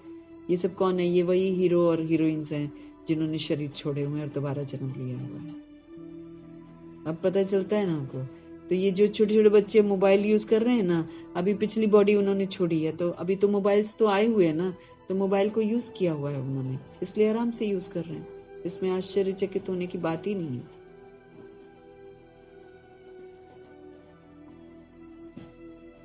तो बाबा कहते हैं जैसे लड़ाई वाले होते हैं ना, वो संस्कार ले जाते हैं तो छोटेपन में ही उसी काम में खुशी से लग जाते हैं। बाबा कहते हैं अब तुमको तो पुरुषार्थ कर नई दुनिया का मालिक बनना है। हमको सारा कुछ पता चल गया, अब ना क्वेश्चन उठता है तो ना करेक्शन, ना हम आश्चर्यचकित होंगे। कल बाबा ने क्या बोला, ना प्रश्न उठे और ना आश्चर्य की मात्रा लगे। किसी भी चीज को देखकर ना प्रभावित होना है हमें और ना आश्चर्यचकित होना है। ये तो कलयुग है, ये तो विनाश होने वाला है, तो क्या इसको देखकर आश्चर्यचकित होंगे? तो बाबा कहते हैं जैसे लड़ाई वाले वो संस्कार हो जाते हैं ना, तो छोटेपन में ही उसी काम में खुशी से लग जाते हैं। अब तुमको तो पुरुषार्थ कर नई दुनिया का मालिक बनना है। तुम सबको समझा सकते हो, या तो नई दुनिया के मालिक बन सकते हो या तो शांति धाम के मालिक बन सकते हो। दोनों का मालिक बाबा बनाते हैं। जो बाबा के बच्चे होते हैं वो शांति धाम के भी मालिक बनते हैं, माना वहां प्रभु जी के बिल्कुल पास में स्थान प्राप्त करते हैं, और फिर नई दुनिया के मालिक भी बनते हैं। और फिर जो नई दुनिया के मालिक नहीं बनते हैं वो फिर परमधाम जाकर आराम करते हैं। तो जितने शोर शराबे वाली दुनिया है वो सारी जाकर बहुत समय तक शांत रहती है परमधाम में। तो बाबा हमको समझ दे रहे हैं, तुम सबको समझा सकते हो कि या तो नई दुनिया के मालिक बन सकते हो या तो शांति धाम के मालिक बन सकते हो। शांति धाम तुम्हारा घर है, जहां से तुम सब यहाँ पर आए हो पाठ बजाने। अब मेरे को याद रखना, अब ये वाला घर जो है जहां हम लोग रहते हैं वो एक सेवा स्थान समझना है। वो घर नहीं, वो तो मिट्टी हो जाएगा। कितना भी कोई बोले मेरा घर है, मेरी प्रॉपर्टी है, किसी का भी इस दुनिया में कुछ नहीं है। अब वही बात है ना, मेहमान बनकर हम कहीं जाएं और बोले ये तो मेरा घर है, बोल सकते हैं क्या? हम नहीं बोल सकते हैं ना। तो हम असल में कौन है? हम तो सोल्स हैं, हम तो परम धाम ऊपर से नीचे आए हुए हैं। अब हम यहाँ पर आकर मकान बनाकर बोले कि मेरा मकान है, ये मेरी गाड़ी है, तो क्या वो मेरा हो जाएगा? नहीं होगा ना, हम तो बॉडी छोड़ देंगे। किसी का कुछ नहीं है इस दुनिया में, इसलिए सभी किराएदार हैं। अगर कायदे से देखे तो सभी किराएदार हैं, यहीं से लेकर यहीं पर बना रहे। भाई हम अगर पैसा लगाया है मकान बनाने में, तो जगह किसकी ली हुई है? दूसरे की जगह ले रखी है हम लोगों ने आकर यहाँ पर। ये हमारी कभी भी नहीं हो सकती, चाहे हम इसमें लाखों करोड़ों खर्च कर लें। ये घमंड जो है, ये ड्रामा तोड़ देता है सबका। किसी की कोई प्रॉपर्टी नहीं है। इतराते हुए सारे चले गए हैं। इससे हमको उपराम होना। बाबा हमको याद दिला रहे हैं, आप कहाँ के रहने वाले हो? तुम शांति धाम से आए हो। तुमने यहाँ पर शरीर लिया है और पाठ बजाया है। अब पाठ को तुमने कर दिया खराब, तो अब इसको करो तुम सही, क्योंकि तुम एक मेहमान हो। ये भी कोई जानते नहीं, क्योंकि आत्मा का ही पता नहीं है। तुमको भी पहले ये थोड़ी पता था कि हम कोई निराकारी दुनिया से यहाँ पर आए, हमको भी नहीं मालूम था। हम बिंदी हैं, एकदम अति सूक्ष्म है। अब देखो, सामने बैठा बैठा भी कोई कोई शरीर छोड़ता है। हम देखते अभी बैठा है, आजकल तो ऐसे हादसे बहुत हो रहे हैं, अभी बैठा है थोड़ी देर देखो तो गिर जाता है नीचे ना। आत्मा की बदौलत ही तो बैठता उठता है। तो वो जो निकलती है चीज, वही तो आत्मा है। और कब वो बॉडी में घुसती है, वो जो माँ बनती है, माँ के रोल में आती है, उसको भी नहीं पता चलता है किस दिन वो घुसा। इसलिए हम किसी का बर्थडे मना ही नहीं सकते, क्योंकि जब वो प्रवेश कर गई है बॉडी में, वही तो समय है उसका। कोई जान सकता है उसको? कोई भी नहीं जान सकता कि कितने बजे घुसी है, कब घुसी है, नहीं जान सकता। सुबह घुसी है, शाम को घुसी है, वो तो बिंदी है, बाबा कहते हैं। लेकिन बिंदी की कमाल देखो, बॉडी को चलाती है। वो है तो बॉडी चलती है, वो नहीं है तो बॉडी चलती नहीं है। कमाल है, ये कुदरत है। बाबा कहते हैं तुमको भी पहले ये थोड़ी पता था कि हम निराकारी दुनिया से आए हैं, हम बिनती हैं। सन्यासी लोग भल कहते हैं भ्रिकुटी के बीच आत्मा स्टार रहती है, फिर भी बुद्धि में बड़ा रूप आ जाता है। शालिग्राम कहने से बड़ा रूप समझ लेते हैं। आत्मा शालिग्राम है। यज्ञ रचते हैं तो उसमें भी शालिग्राम बड़े बड़े बनाते हैं। पूजा के समय शालिग्राम बड़ा रूप ही बुद्धि में रहता है। बाप कहते हैं ये सारा का सारा अज्ञान है, बेसमझी है ना। कुछ भी बनाकर हम कुछ भी पूजा करते हैं और फिर उसको बोल देते हैं कि वो भगवान है, तो वो तो भगवान थोड़ी होता है। तो बाबा हमको समझ दे रहे हैं हर बात की कि सारा का सारा अज्ञान है। बाप कहते हैं ये सारा अज्ञान है, ज्ञान तो मैं ही सुनाता हूँ, और कोई दुनिया भर में सुना ही नहीं सकता। सत्य समझ जो है, सत्य की समझ जो है, कोई भी सुना नहीं सकता। ज्ञान कोई भी नहीं सुना सकता। ये कोई समझते नहीं है कि आत्मा भी बिंदी है, परमात्मा भी बिंदी है। ये किसी को नहीं मालूम है, क्योंकि बॉडी दिखाई देती है ना, तो वो सारे बॉडी ही समझते हैं अपने आप को, और फिर जो जड़ चित्र बनते हैं उसको भगवान समझ लेते हैं सब। तो बाबा कहते हैं ये कोई समझाते नहीं है कि आत्मा भी बिंदी है और परमात्मा भी बिंदी है। तो बाबा ही आकर समझाते हैं। वो तो अखंड ज्योति स्वरूप ब्रह्म कह देते हैं। ब्रह्म को भगवान समझ लेते हैं और फिर अपने को भगवान कह देते हैं।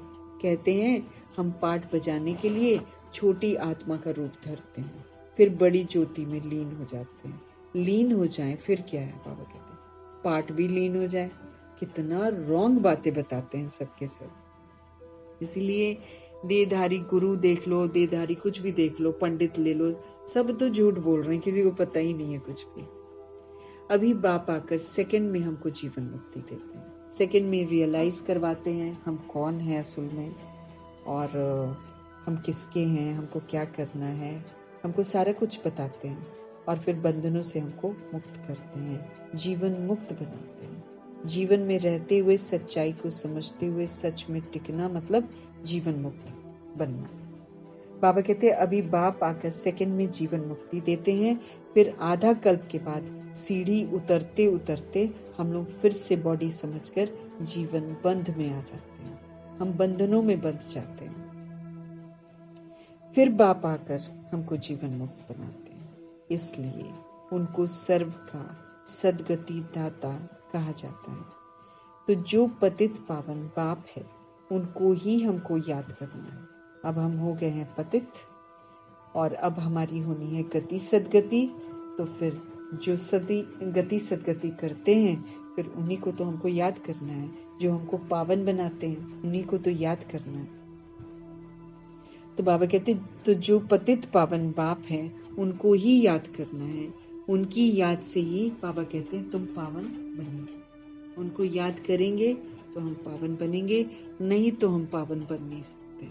अब हमको क्या करना है, हमको सब तरफ से बुद्धि का योग हटाना है, अपने आप को आत्मा समझकर सभी जितने भी हमारे साथ हैं उनको प्रभु की अमानत समझकर फिर बाबा की श्रीमत प्रमाण उनके साथ व्यवहार करना है।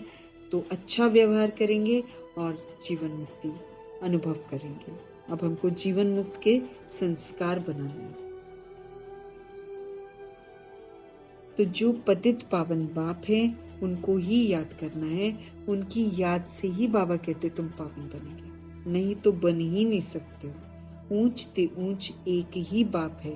कई बच्चे समझते हैं हम संपूर्ण बन गए हैं, कई समझते हैं हम कंप्लीट तैयार हो गए हैं। ऐसे समझकर अपने दिल को खुश कर लेते हैं। ये भी बाबा कहते मियाँ मिट्ठू बनना है, अपनी तारीफ खुद ही करे जा रहे हैं। बाबा कहते हैं मीठे बच्चे अभी तो बहुत पुरुषार्थ करना है, पावन बन जाएंगे तो फिर दुनिया भी तो पावन चाहिए ना। एक तो जा न सके, कोई कितनी भी कोशिश करे कि हम जल्दी कर्मातीत बन जाएं, परंतु होगा ही नहीं। इतने सारे हमने कार्मिक बॉन्डेज बना रखे हैं, टाइम लगता है। राजधानी स्थापन होनी है, 2500 वर्ष की राजधानी स्थापन होनी है। भल कोई स्टूडेंट पढ़ाई में बहुत होशियार हो जाता है, परंतु इम्तिहान तो टाइम पर होगा ना। अभी पेपर होने 8 पेपर हमारे होने, इम्तिहान तो जल्दी हो न सके। ये भी ऐसे ही है, जब समय होगा तब तुम्हारे पढ़ाई की रिजल्ट निकलेगी, कितना भी अच्छा पुरुषार्थ हो। ऐसे कह नहीं सकते हैं कि हम कंप्लीट तैयार हैं, नहीं। 16 कलश संपूर्ण कोई आत्मा अभी बन ही नहीं सकती, कंप्लीट एकदम बेदाग हीरा। तो मम्मा बाबा बनकर चले गए बेदाग हीरा, क्योंकि उनका तो फिक्स हो गया ना लक्ष्मी नारायण।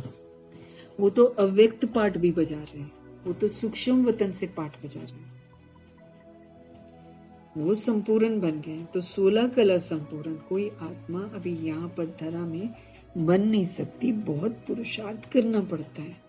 इतने तो दाग लग रखे हैं हमारे ऊपर, क्योंकि जब जब हम बॉडी समझकर पाठ बजाया है दाग पे दाग लगे हुए। कितनी गलतियां हम कर बैठते हैं, तो दाग लगे हुए हैं हमारे पर। तो पूरा बेदाग बनना, फ्लॉलेस बनना टाइम लगता है। तो बाबा समझते रहे 16 कला संपूर्ण कोई आत्मा अभी बन ही नहीं सकती है, इसके लिए बहुत पुरुषार्थ करना पड़ता है। अपने दिल को सिर्फ खुश नहीं करना है कि हम तो संपूर्ण बन गए, नहीं, संपूर्ण बनना ही है अंत में। मियाँ मिट्ठू नहीं बनना है, ये तो सारी राजधानी स्थापन होनी है। 16,108 33 करोड़ आत्माएं तैयार होंगी राजधानी में जाने के लिए, लेकिन नंबरवार। कोई प्रजा बनेगा, कोई साहूकार बनेगा, कोई प्रजा का प्रजा बनेगा, कोई दास दासी बनेगा, कोई दास दासी का भी दास दासी बनेगा, प्रिंस प्रिंसेस बनेंगे, राजा रानी बनेंगे, फिर महाराजा विश्व महारानी तो लक्ष्मी नारायण जी बने हैं। बाबा कहते हैं हाँ, इतना समझते हैं कि बाकी थोड़ा टाइम रह गया है। मूसल भी निकल गए, अब तो हम जानते हैं कि बॉम्ब्स वगैरह तो बन गए हैं। अब बने हैं तो ये चलेंगे भी जरूर, कहीं कहीं तो चला भी रहे हैं वो लोग। तो बाबा कहते हैं मूसल भी निकल गए हैं, इन्हें बनाने में भी पहले टाइम लगता है, फिर प्रैक्टिस हो जाती है तो फिर झट बना लेते हैं। शुरू में टाइम लगता है, लेकिन फिर जब अभ्यास हो जाता है तो फिर जल्दी करते हैं, झट बना लेते हैं। विनाश के लिए बॉम्ब्स बनाते रहते हैं। गीता में भी मूसल अक्षर है, शास्त्रों में फिर लिख दिया है पेट से लोहा निकला। अब फिर ये हुआ, ऐसी झूठी बातें लिख देते हैं। बाप आकर समझाते हैं, उनको ही मिसाइल्स कहा जाता है। वो बोलते हैं ना पेट से लोहा निकला, बाबा कहते हैं उसको मिसाइल बोलते हैं। जो साइंस वाले लोग, यादव लोग ना, विनाशकाली जो विपरीत बुद्धि आत्माएं हैं वो सब बना रहे हैं। तो अब इस विनाश के पहले हमको तमो प्रधान से सतो प्रधान बनना। विनाश तो तय है कि होना है, लेकिन उसके होने से पहले हमको क्या करना है? हमको तमो प्रधानता को खत्म करना है, जो हमने 63 जन्मों में धारण कर रखी है। उसको खत्म करके हमको सतो प्रधान बनना है, शीतल बनना है। बाबा कहते हैं आपके अंदर में रजोगुणी और तमोगुणी खाद पड़ी हुई है। जिस दिन ये खत्म हो जाएगी उस दिन आप त्रेता युग तक पहुंचोगे। फिर त्रेता युग में जब पहुंचोगे ना, फिर आप बॉडी की हलचल में नहीं होगे, तो कर्म इंद्रियां जो हैं वो आपकी शीतल हो जाएंगी।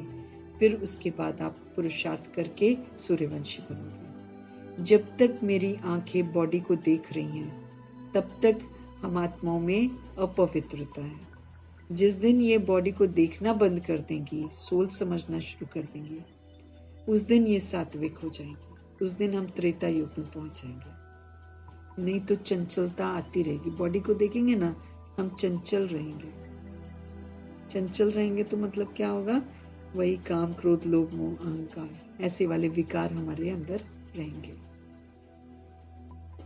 तो हमको अब क्या करना है? समझ से विनाश के पहले पहले तमो प्रधान से सतो प्रधान। जो बन जाएंगे वो विनाश के सेक से बच जाएंगे, जो नहीं बनेंगे उनको विनाश का सेक जरूर लगेगा। बच्चे जानते हैं हम आदि सनातन देवी देवता धर्म के थे। अब हमको मालूम चला है हम आदि सनातन देवी देवता धर्म के थे। अब फिर हमको दैवी गुण धारण करना है। हम सच्चा सोना थे। भारत को उस समय सचखंड कहा जाता था, अब भारत को झूठ खंड कहा जाता है, क्योंकि ये झूठ खंड बन गया है। यहाँ पर सब झूठ बोलते हैं कि मेरा नाम ये है, मेरा ये मर्तबा है, मैं यहाँ रहता हूँ, मेरे पास ये है, मेरे पास सारा। आत्मा झूठ बोलना सीख गई है। आत्मा ही बोलती है, लेकिन वो अपने आप को शरीर समझती है तो सारा कुछ झूठ बोलती है। बाबा कहते हैं इसलिए इसको क्या कहते हैं? झूठ खंड बोलते हैं। सोल आकर कहती है मैं शरीर हूँ, मैं ये हूँ, मैं वो, तो झूठ बोल रही है ना। तो बाबा कहते हैं अब ये झूठ खंड बन गया है। सोना भी सच्चा और झूठा होता है ना। अभी तुम बच्चे जान गए हो बाप की महिमा क्या है। वो मनुष्य सृष्टि का बीज रूप है, वो सत्य है, वो चैतन्य है। आगे तो सिर्फ गायन करते थे, अभी तुम समझते हो कि बाप सारे गुण हमारे अंदर भर रहे हैं। बाप कहते हैं कि पहले पहले याद की यात्रा करो, मुझे याद करो तो तुम्हारे पाप जो है ना पिछले, वो खत्म हो, तो बुद्धि का योग परमात्मा के साथ लगे, तो तुम्हारे विक्रम विनाश हो जाए। मेरा नाम ही पतित पावन है। गाते भी हैं हे पतित पावन आओ, परंतु वो क्या आकर करेंगे ये नहीं जानते हैं। एक सीता तो नहीं होगी, तुम सभी सीताएं हो। अब आत्मा को बाबा सीता बोलते हैं, आत्मा को ही बाबा द्रौपदी बोलते हैं, आत्मा को ही बाबा पार्वती बोलते हैं। जब रावण की मत पर चलकर हम शोक वाटिका में कैद हो जाते हैं, दुखी हो जाते हैं, परेशान हो जाते हैं, तो हम सीता हैं।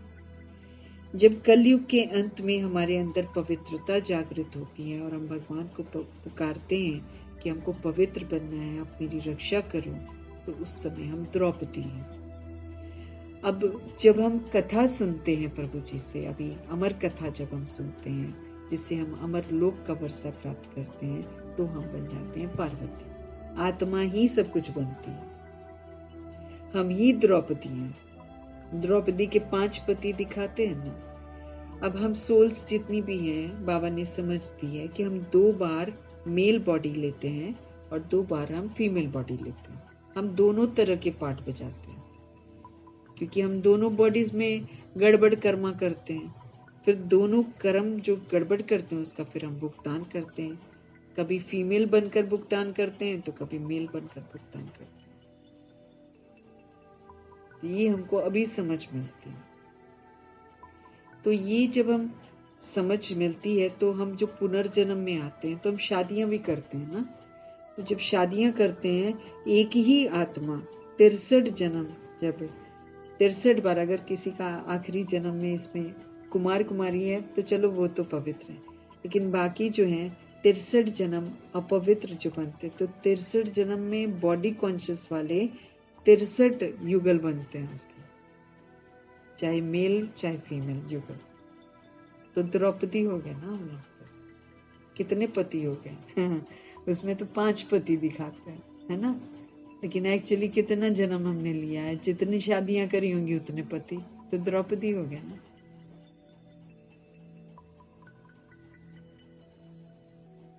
तो बाबा कहते सभी तुम आत्माएं सीताएं हो, सब रावण की मत पर चलती हो और सब शोक वाटिका में प्रवेश कर जाते हो। अब देखो बाबा से समझ मिलने के बाद भी कई लोग शादियां कर रहे हैं ना, तो शोक वाटिका में बंद हो रहे हैं। वो भले अभी ऊपर से दिखाते होंगे कि वो खुश हैं, उनके चेहरे की मुस्कुराहट ही बदल जाती है। रूहानी वाली जो पहले अनमैरिड वाली मुस्कुराहट है ना, उससे बिल्कुल डिफरेंट मुस्कुराहट हो जाती है। धीरे धीरे ये वाला जो हम कर लेते हैं ना मनमानियां, ये फिर धीरे धीरे हमको खाता है बाद में, फिर पश्चाताप।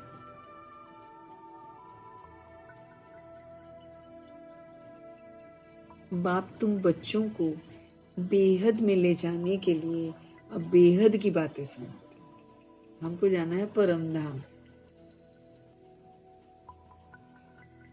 तुम बेहद की बुद्धि से जानते हो कि मेल और फीमेल सभी सीताएं हैं, है ना। कई लोग मेल बॉडी में तो बोलेंगे हमारे को थोड़ी बोलते हैं, जैसे माताएं बाबा बोलते हैं। बाबा उस सोल को माता बोलते हैं जो पूरे विश्व के उद्धार करने का ताज पहनती है। वो मेल बॉडी में भी हो सकता है, वो फीमेल बॉडी में भी हो सकता है। जैसे हमारी ब्रह्मा जी है ना, मेल बॉडी थे लेकिन माँ का रोल प्ले किया उन्होंने, गुप्त बड़ी माँ का जबरदस्त रोल प्ले किया। तो हर आत्मा जो है बॉडी लेती है, मेल भी बनती है फीमेल भी बनती है। तो बाबा कहते हैं सीता सिर्फ मेल फीमेल की बॉडी में सोल को थोड़ी बोलेंगे, मेल बॉडी को भी। सब शोक वाटिका में सभी सीताएं हैं और सभी द्रौपदियां हैं और सभी आत्माएं पार्वतियां हैं। सब रावण की कैद में है इस समय। रावण की मत पर चलती हैं, देह अभिमान में सब कुछ करती हैं, कैद कहाँ हो जाती हैं?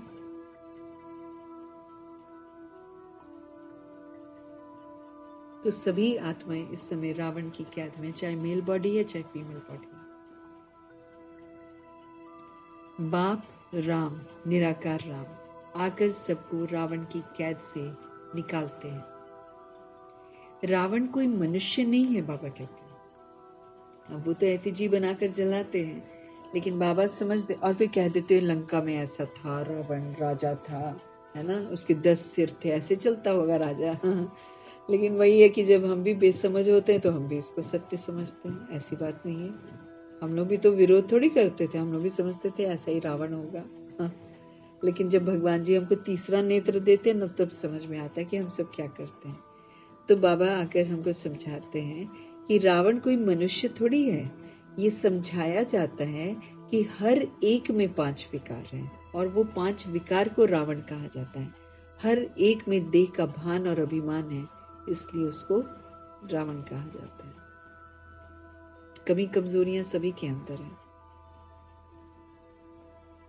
और चूंकि 5 विकार सभी के अंदर हैं, बाल बच्चे सभी के अंदर हैं, इसीलिए ये क्या कहलाता है? रावण का राज्य।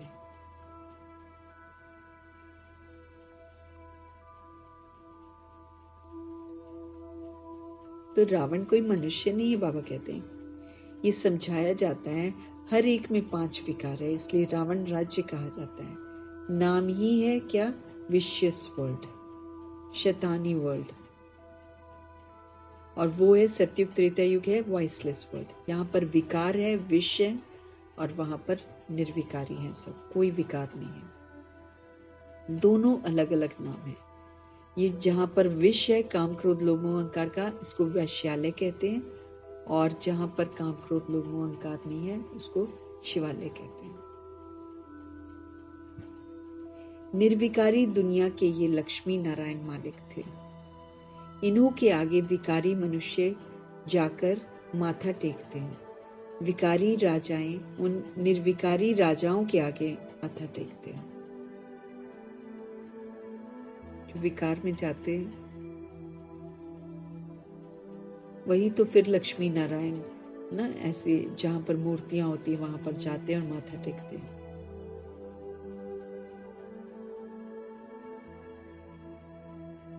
तो विकारी राजाएं उन निर्विकारी राजाओं के आगे माथा टेकते हैं। ये भी तुम जानते हो। मनुष्य को कल्प की आयु का ही पता नहीं, तो क्या समझ कैसे सकेंगे कि रावण राज्य कब शुरू होता है। आधा आधा होना चाहिए ना, राम राज्य और रावण राज्य कब से शुरू होता है ना, किसी को नहीं पता ना। तो बाबा कहते आधा आधा होना चाहिए ना, राम राज्य रावण राज्य कब से शुरू करें। मुंझारा कर दिया है, कंफ्यूज्ड हो गए सारे। अब बाप कहते हैं, समझाते हैं, ये 5000 वर्ष का चक्र ये तो फिरता ही रहता है।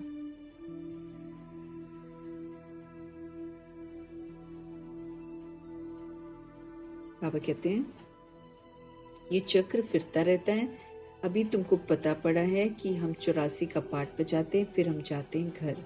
सतयुग त्रेता में भी पुनर्जन्म लेते हैं, वो है राम राज्य, फिर आता है रावण का राज्य। हार जीत का ये खेल चलता है। तुम जीत पाते हो तो तुम स्वर्ग के मालिक बनते हो।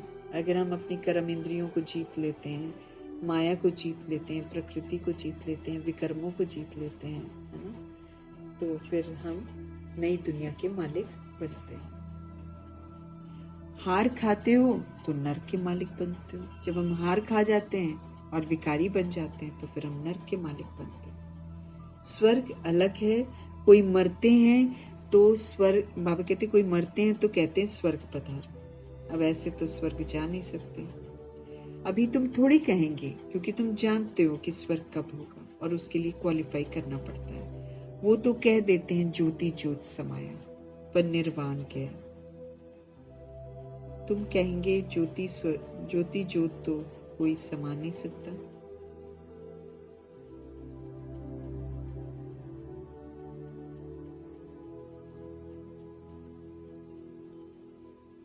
तुम कहेंगे ज्योति ज्योत तो कोई समा नहीं सकते। सर्व का सदगति दाता एक ही कहा जाता है। स्वर्ग सतयुग को कहा जाता है। अभी क्या है, नर्क है। भारत की ही बात है, बाकी ऊपर में कुछ नहीं है। दिलवाड़ा मंदिर में ऊपर में स्वर्ग दिखाया है तो मनुष्य समझते हैं कि बरोबर ऊपर ही कहीं स्वर्ग है। अरे ऊपर छत में मनुष्य कैसे होंगे, बुद्धू ठहरे ना।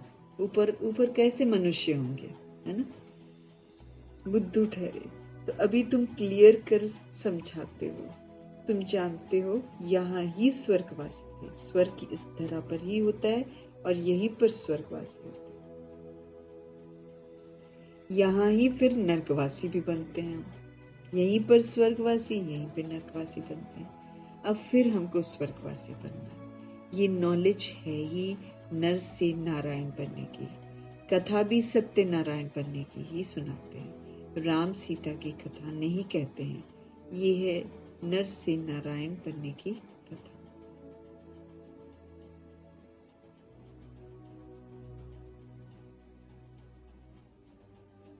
बाबा कह रहे हैं ये नॉलेज है ही नर से नारायण बनने की। कथा भी सत्य नारायण बनने की ही सुनाते हैं। राम सीता की कथा नहीं कहते हैं। ये है नर से नारायण बनने की कथा। ये है सच्ची सत्य नारायण की कथा। वो मंदिरों में तो पता नहीं कौन कौन सी कथा सुनाते हैं, लेकिन असल में ये वाली जो मुरली है इसको सुनकर ही नारायण बन सकते हैं। सुनकर अमल में लाकर ही बन सकते हैं। वो तो कितने समय से सुन रहे हैं सत्यनारायण की कथा, लेकिन क्या बन जाते हैं, दरिद्र नारायण बन जाते हैं।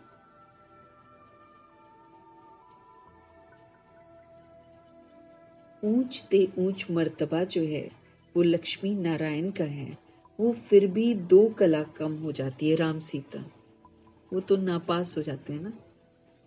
तो बाबा कहते हैं ऊंच मर्तबा लक्ष्मी नारायण का है, वो तो फिर भी 2 कला कम हो जाती है। पुरुषार्थ ऊंच मर्तबा पाने का किया जाता है। फिर अगर नहीं करते हैं तो फिर बाबा कहते हैं चंद्रवंशी बनते हैं।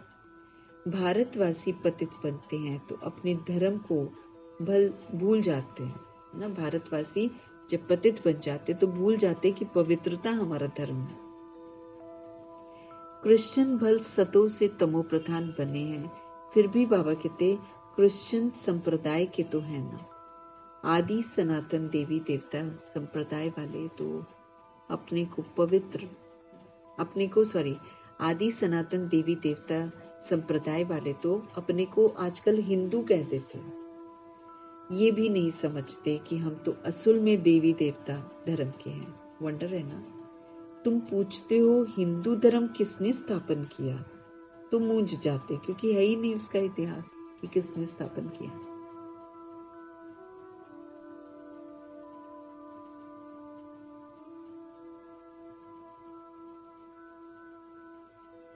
तो बाबा कहते हैं देवताओं की पूजा करते हैं तो देवता धर्म के ठहरे ना, परंतु बाबा कहते समझते ही नहीं है। और जब किसी से पूछा जाए कि हिंदू धर्म किसने स्थापन किया तो खुद ही कंफ्यूज हो जाते हैं।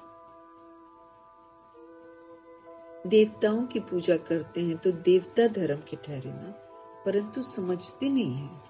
ये भी ड्रामा में नूद है। तुम्हारी बुद्धि में सारी नॉलेज है, तुम जानते हो हम पहले सूर्यवंशी थे, फिर और धर्म आते हैं, फिर हम पुनर्जन्म लेते आते हैं। तुम्हारे में भी कोई यथार्थ रीति जानते हैं। स्कूल में भी कोई स्टूडेंट की बुद्धि में अच्छी रीति बैठता है, कोई की बुद्धि में कम बैठता है।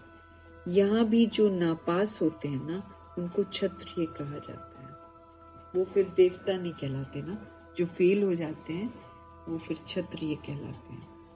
चंद्रवंशी में चले जाते हैं, 2 कला कम हो जाती है। संपूर्ण तो बन न सके। तुम्हारी बुद्धि में अभी बेहद की हिस्ट्री ज्योग्राफी है। अब हम पूरे वर्ल्ड की, पूरे यूनिवर्स की हिस्ट्री ज्योग्राफी जानते हैं, जो कोई भी बता नहीं सकता। स्कूल वाली हिस्ट्री ज्योग्राफी तो झूठ है, काल्पनिक है। फिर भी उसको रटना पड़ता है, नंबर मार्क्स लेने पड़ते हैं, सब हम झूठ पढ़ते हैं। ये भगवान आकर हमको बताते हैं कि हम सब आत्माएं जो है ना झूठ पढ़ती हैं। झूठी तो है, कोई सत्य थोड़ी जानता है। भगवान सिर्फ जानते हैं क्योंकि वो पुनर्जन्म में नहीं आते हैं। तुम्हारी बुद्धि में अभी बेहद की हिस्ट्री ज्योग्राफी है। वो स्कूल में तो हद की हिस्ट्री ज्योग्राफी पढ़ते हैं। वो कोई मूल वतन सूक्ष्म वतन को थोड़ी जानते हैं। साधु संत आदि किसकी भी बुद्धि में नहीं है। तुम्हारी बुद्धि में है मूल वतन में आत्माएं रहती है। अब हमको पता है कि हम मूल वतन में सोल्स रहती हैं। ये स्थूल वतन है, यहाँ पर हम बॉडी लेते हैं। तुम्हारी बुद्धि में सारी नॉलेज है। ये स्वदर्शन चक्रधारी सेना बैठी है ना। सारे स्वदर्शन, सबको प्रभु ने आत्मा का दर्शन कराया हुआ है। तो हम लोग सब स्वदर्शन चक्रधारी।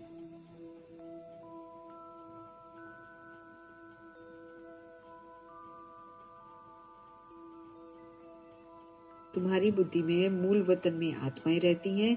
ये दुनिया स्थूल वतन है। तुम्हारी बुद्धि में सारी नॉलेज है। ये स्वदर्शन चक्रधारी सेना बैठी है। ये सेना बाप को और चक्र को याद करती है। जो बाबा के बच्चे हम बनते हैं, हम भी सेना है ना। तो ये सेना बाप को और चक्र को याद करती है। तुम्हारी बुद्धि में ज्ञान है, बाकी कोई हथियार आदि नहीं है। यहाँ पर बाबा हिंसा सिखाते ही नहीं है, इसलिए यहाँ पर हिंसा करने की कोई जरूरत ही नहीं है। तो हमारे हाथ में कोई हथियार नहीं है, बाकी कोई हथियार आदि नहीं है। ज्ञान से हमको आत्मा का दर्शन हुआ है, बाप रचता का और रचना के आदि मध्य अंत का।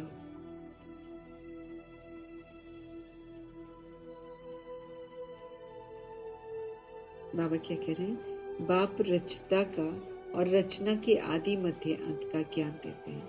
अब बाप का फरमान है कि रचता को याद करो तो तुम्हारे विक्रम पाप कर्म जो है ना वो विनाश हो जाएंगे। जितना जो स्वदर्शन चक्रधारी बनते हैं और जितना औरों को बनाते हैं, जो जास्ती सर्विस करते हैं, उनको फिर जास्ती मर्तबा मिलता है।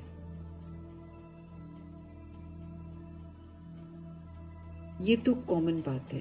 बाप को भूले ही हैं, गीता में श्री कृष्ण का नाम दे।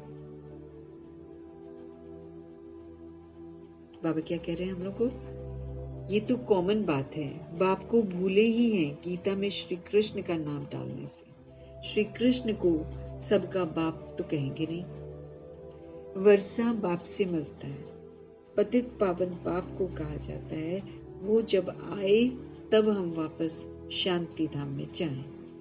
मनुष्य मुक्ति के लिए कितना माथा मारता है, तुम कितना सहज समझाते हो। बोलो, पतित पावन तो परमात्मा है, फिर गंगा में स्नान करने क्यों जाते हो? गंगा के कंठे पर जाकर बैठते हैं कि वहां ही हम मरे। पहले बंगाल में जब कोई मरने पर होता था तो गंगा में जाकर हरि बोल करते थे।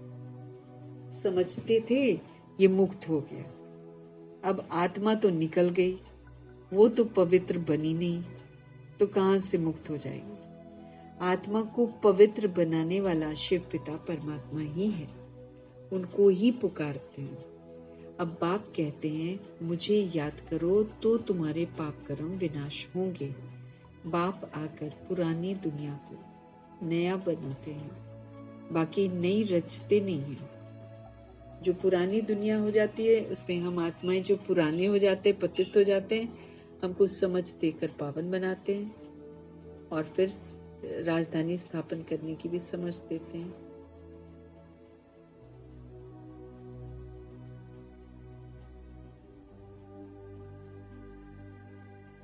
तो अब बाप कहते हैं मुझे याद करो तो तुम्हारे 63 जन्मों के विक्रम जो हैं वो विनाश हो जाएं। बाप आकर पुरानी दुनिया को नया बनाते हैं, बाकी नई रचते नहीं है, क्योंकि आत्माओं की क्या रचना करेंगे? आत्मा तो इटर्नल है।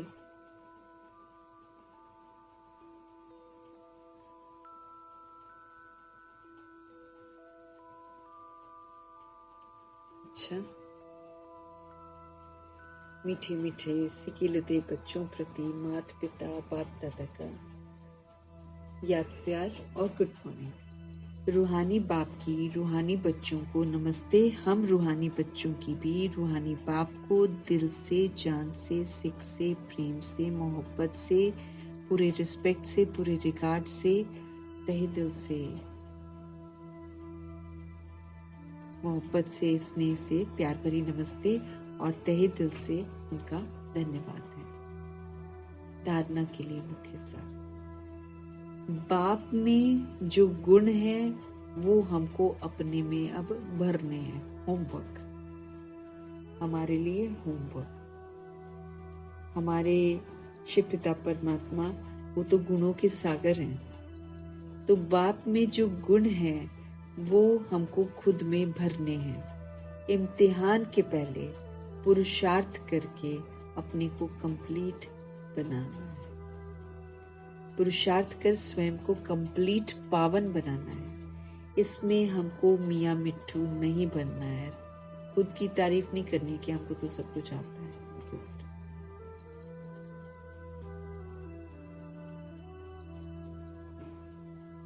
तो बाप में जो गुण है वो स्वयं में भरने हैं। इम्तिहान के पहले पुरुषार्थ करके हमें अपने आप को कंप्लीट पावन बनाना है। इसमें हमको मियाँ मिट्ठू नहीं बनना।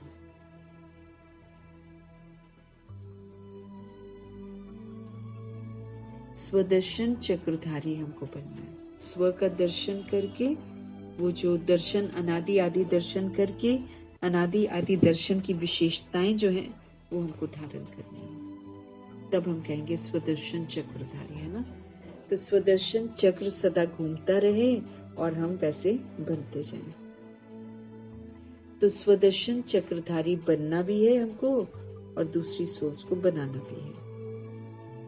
बाप और चक्र को हमें याद करना है। हमें शिव बाबा को भी याद करना है और हमें फिर चक्र को भी याद करना है। बाबा को याद करेंगे तो विक्रम विनाश होंगे, बाबा को याद करेंगे तो हमको ज्ञान अच्छी तरह समझ में भी आएगा। तो बाप और चक्र को याद करना है। बेहद बाप के द्वारा बेहद की बातें सुनकर अपनी बुद्धि अब बेहद में रखनी है। भगवान के लिए 800 करोड़ आबादी परिवार है।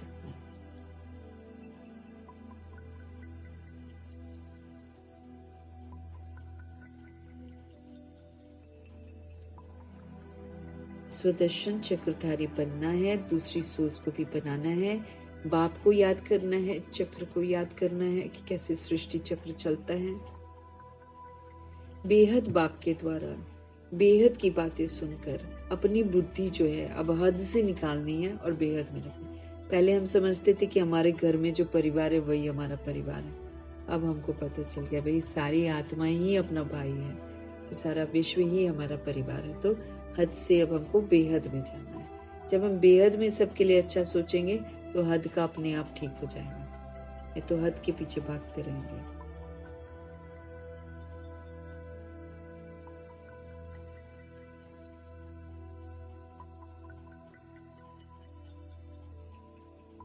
सतगुरु जी का आज का वरदान,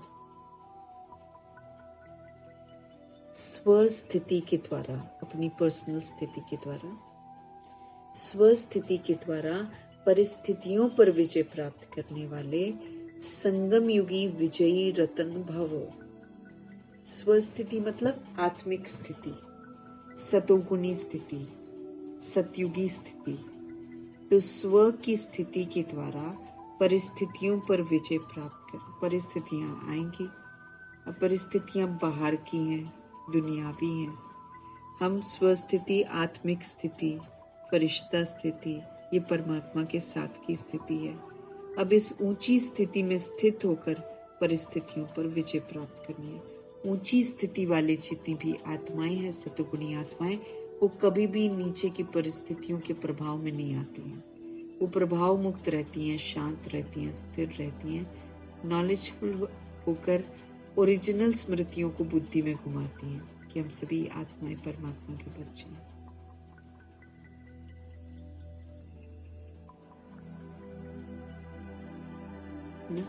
ऊंची स्थिति में स्थित होकर फिर परिस्थितियां कुछ भी करेंगी, हिलाएंगी डुलाएंगी, हम हिलेंगे नहीं, हम अचल रहेंगे, हम शांत रहेंगे, अडोल रहेंगे, खुश रहेंगे। ऐसी परिस्थितियां आने वाली हैं। और हमको क्या बाबा बोलते हैं, आप अपनी स्वस्थिति यानी कि आपकी जो ओरिजिनल आत्मिक स्थिति है, आत्मा की जो स्थिति है ना, उसमें स्थित रहो। तो स्वस्थिति के द्वारा परिस्थितियों पर हम विजय प्राप्त करने वाले क्या बन जाएंगे, संगम युगी विजयी रतन भाव।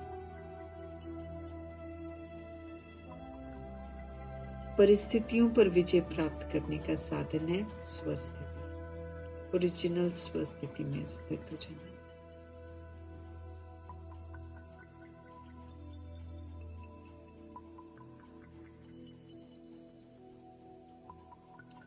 तो परिस्थितियों पर विजय प्राप्त करने का साधन है स्वस्थिति। इसको स्ट्रॉन्ग बनाना है। हर समय अपने को आत्मा समझना है, परमात्मा का बच्चा समझना है, सतगुणी समझना है, सतयुगी समझना है। अनादि आदि विशेषताओं को बुद्धि में रखते हुए अनादि आदि विशेषताओं वाला पाठ बजाना है। तो परिस्थितियों पर विजय प्राप्त करने का साधन है स्वस्थिति। स्वस्थिति वाला कोई करेक्शन नहीं करेगा, कोई कोटेशन नहीं करेगा, फुल स्टॉप लगाएगा, बिंदी लगाएगा, शुभ भावना शुभकामना से उसको पार कर देगा। तो परिस्थितियों पर विजय प्राप्त करने का साधन है स्व की स्थिति। ये देह जो है ना, ये भी पर है, ये स्व नहीं है। स्व स्थिति व स्वधर्म सदा सुख का अनुभव कराता है। बाबा कहते हैं जो आत्मिक स्थिति में रहती हैं सोल्स और जो अपने स्वधर्म में रहकर सतोगुणी पाठ बजाती हैं, वो सदा सुख का अनुभव कराता है, दूसरी सोल को भी और आत्मा खुद भी सुख अनुभव करती। जब हम दूसरों को सुख देते हैं तभी हम सुखी होते हैं। ये विधि है। एक भी हम किसी के बारे में कुछ सोचते हैं ना तो हम दुखी हो जाते हैं। तो बाबा हमको समझ दे रहे हैं परिस्थितियां तो सभी की तरफ से आएंगी, रिश्तों की तरफ से आएंगी, लौकिक से भी आएंगी, अलौकिक से भी आएंगी, बाहर की परिस्थितियां, लेकिन हमको अंतर्मुखी होकर उसको पार करना है। मतलब वो हमको गुस्सा दिलाएंगी, वो हमसे उल्टा काम करवाने को उकसाएंगी, लेकिन हमें करना नहीं है उल्टा काम। तो परिस्थितियों पर विजय प्राप्त करने का साधन है स्वस्थिति। ये जो देह है ना, ये भी पराई है, पर है, स्व नहीं। मैंने ली है बॉडी यहाँ से। स्वस्थिति और स्वधर्म जो है बाबा से जो हम सीखते हैं, वो तो सुख का स्वरूप में सुख का अनुभव कराता है स्वधर्म, क्योंकि हम सुखी रहते हैं, शांत रहते हैं, पवित्र रहते हैं, आनंदित रहते हैं, तो हम उसी का सहयोग दूसरी सोल को देते हैं, फिर दूसरी सोल भी खुशी का अनुभव करती है।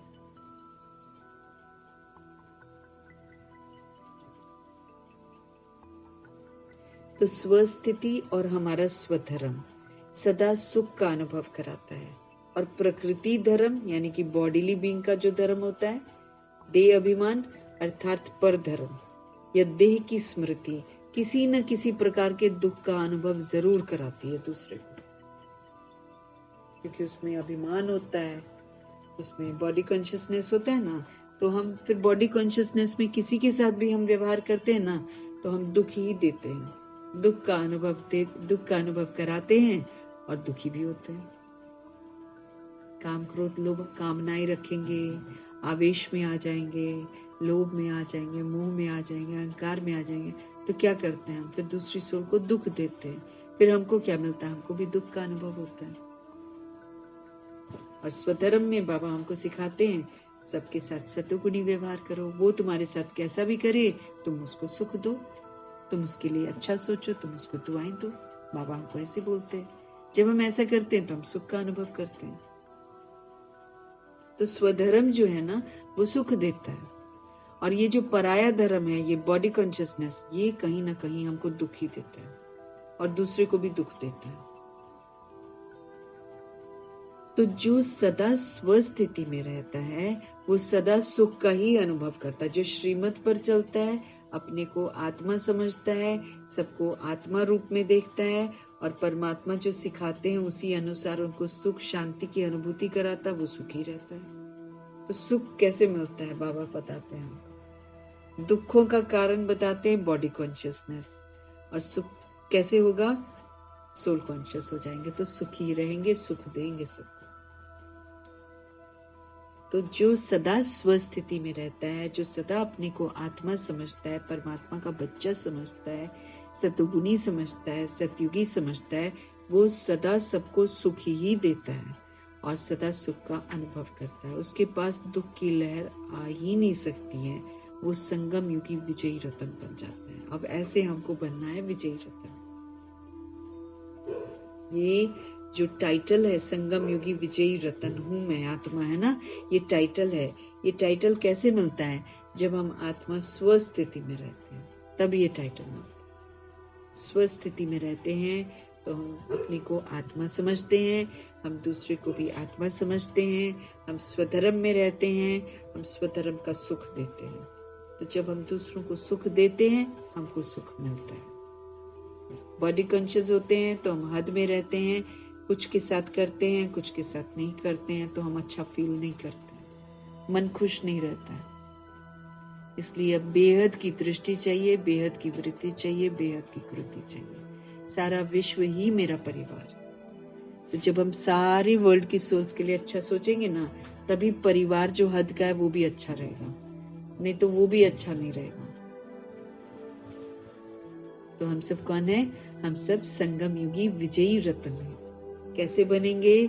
जब हम अपनी स्वस्थिति में रहेंगे, जब हम अपने को आत्मा समझेंगे, जब हम अपने को परमात्मा का बच्चा समझेंगे, जब हम अपने को सतुगुणी समझेंगे, जब हम दूसरों को अपने स्वधर्म का सुख देंगे, तब जाकर होगा ऐसा।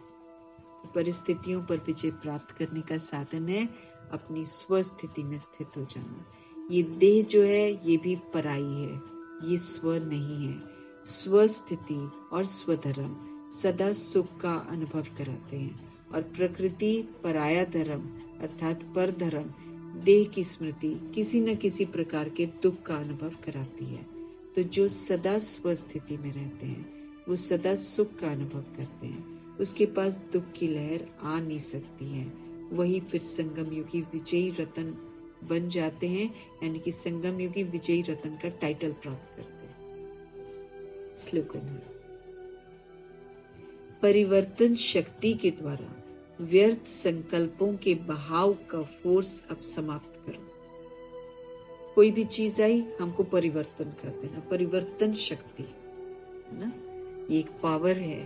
परिवर्तन शक्ति द्वारा अगर कोई व्यर्थ संकल्प का बहाव आता है ना, उसके फोर्स को समाप्त कर दो। परिवर्तन शक्ति तुरंत उसको समर्थ में कन्वर्ट कर दो। व्यर्थ ख्यालात जैसे आते हैं ना, व्यर्थ संकल्पों का जो प्रभाव है ये बड़ा जबरदस्त है।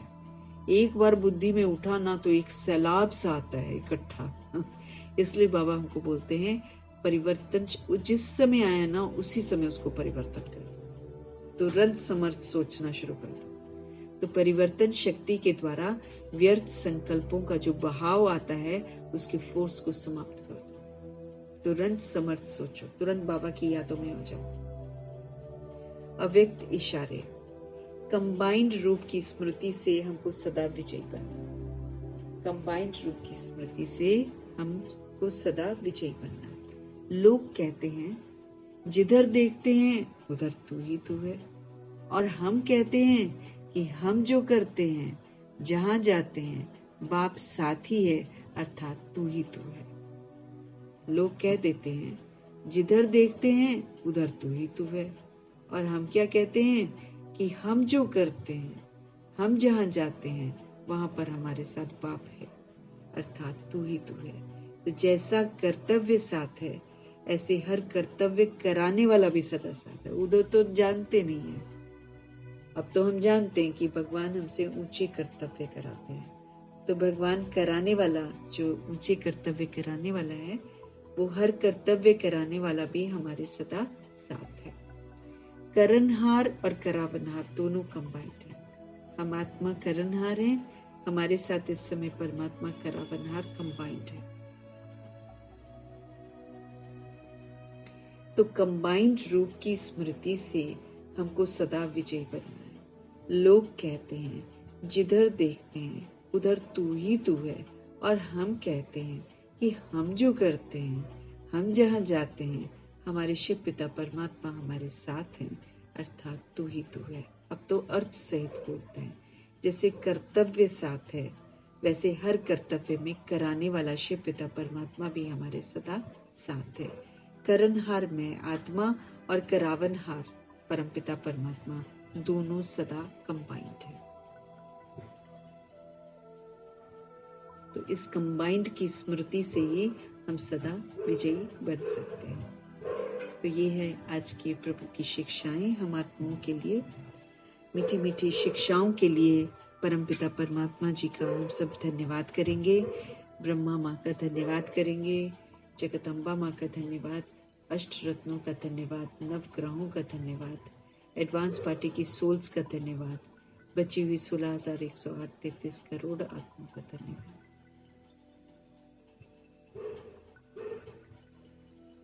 5 तत्वों का धन्यवाद,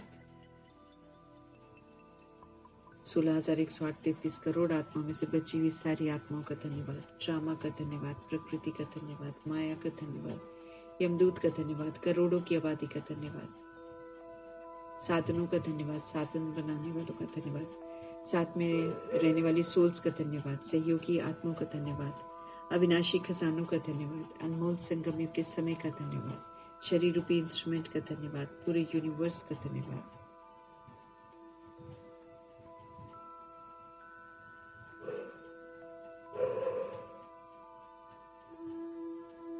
सभी चीजों का हम धन्यवाद करेंगे। धन्यवाद करते हुए ओम शांति।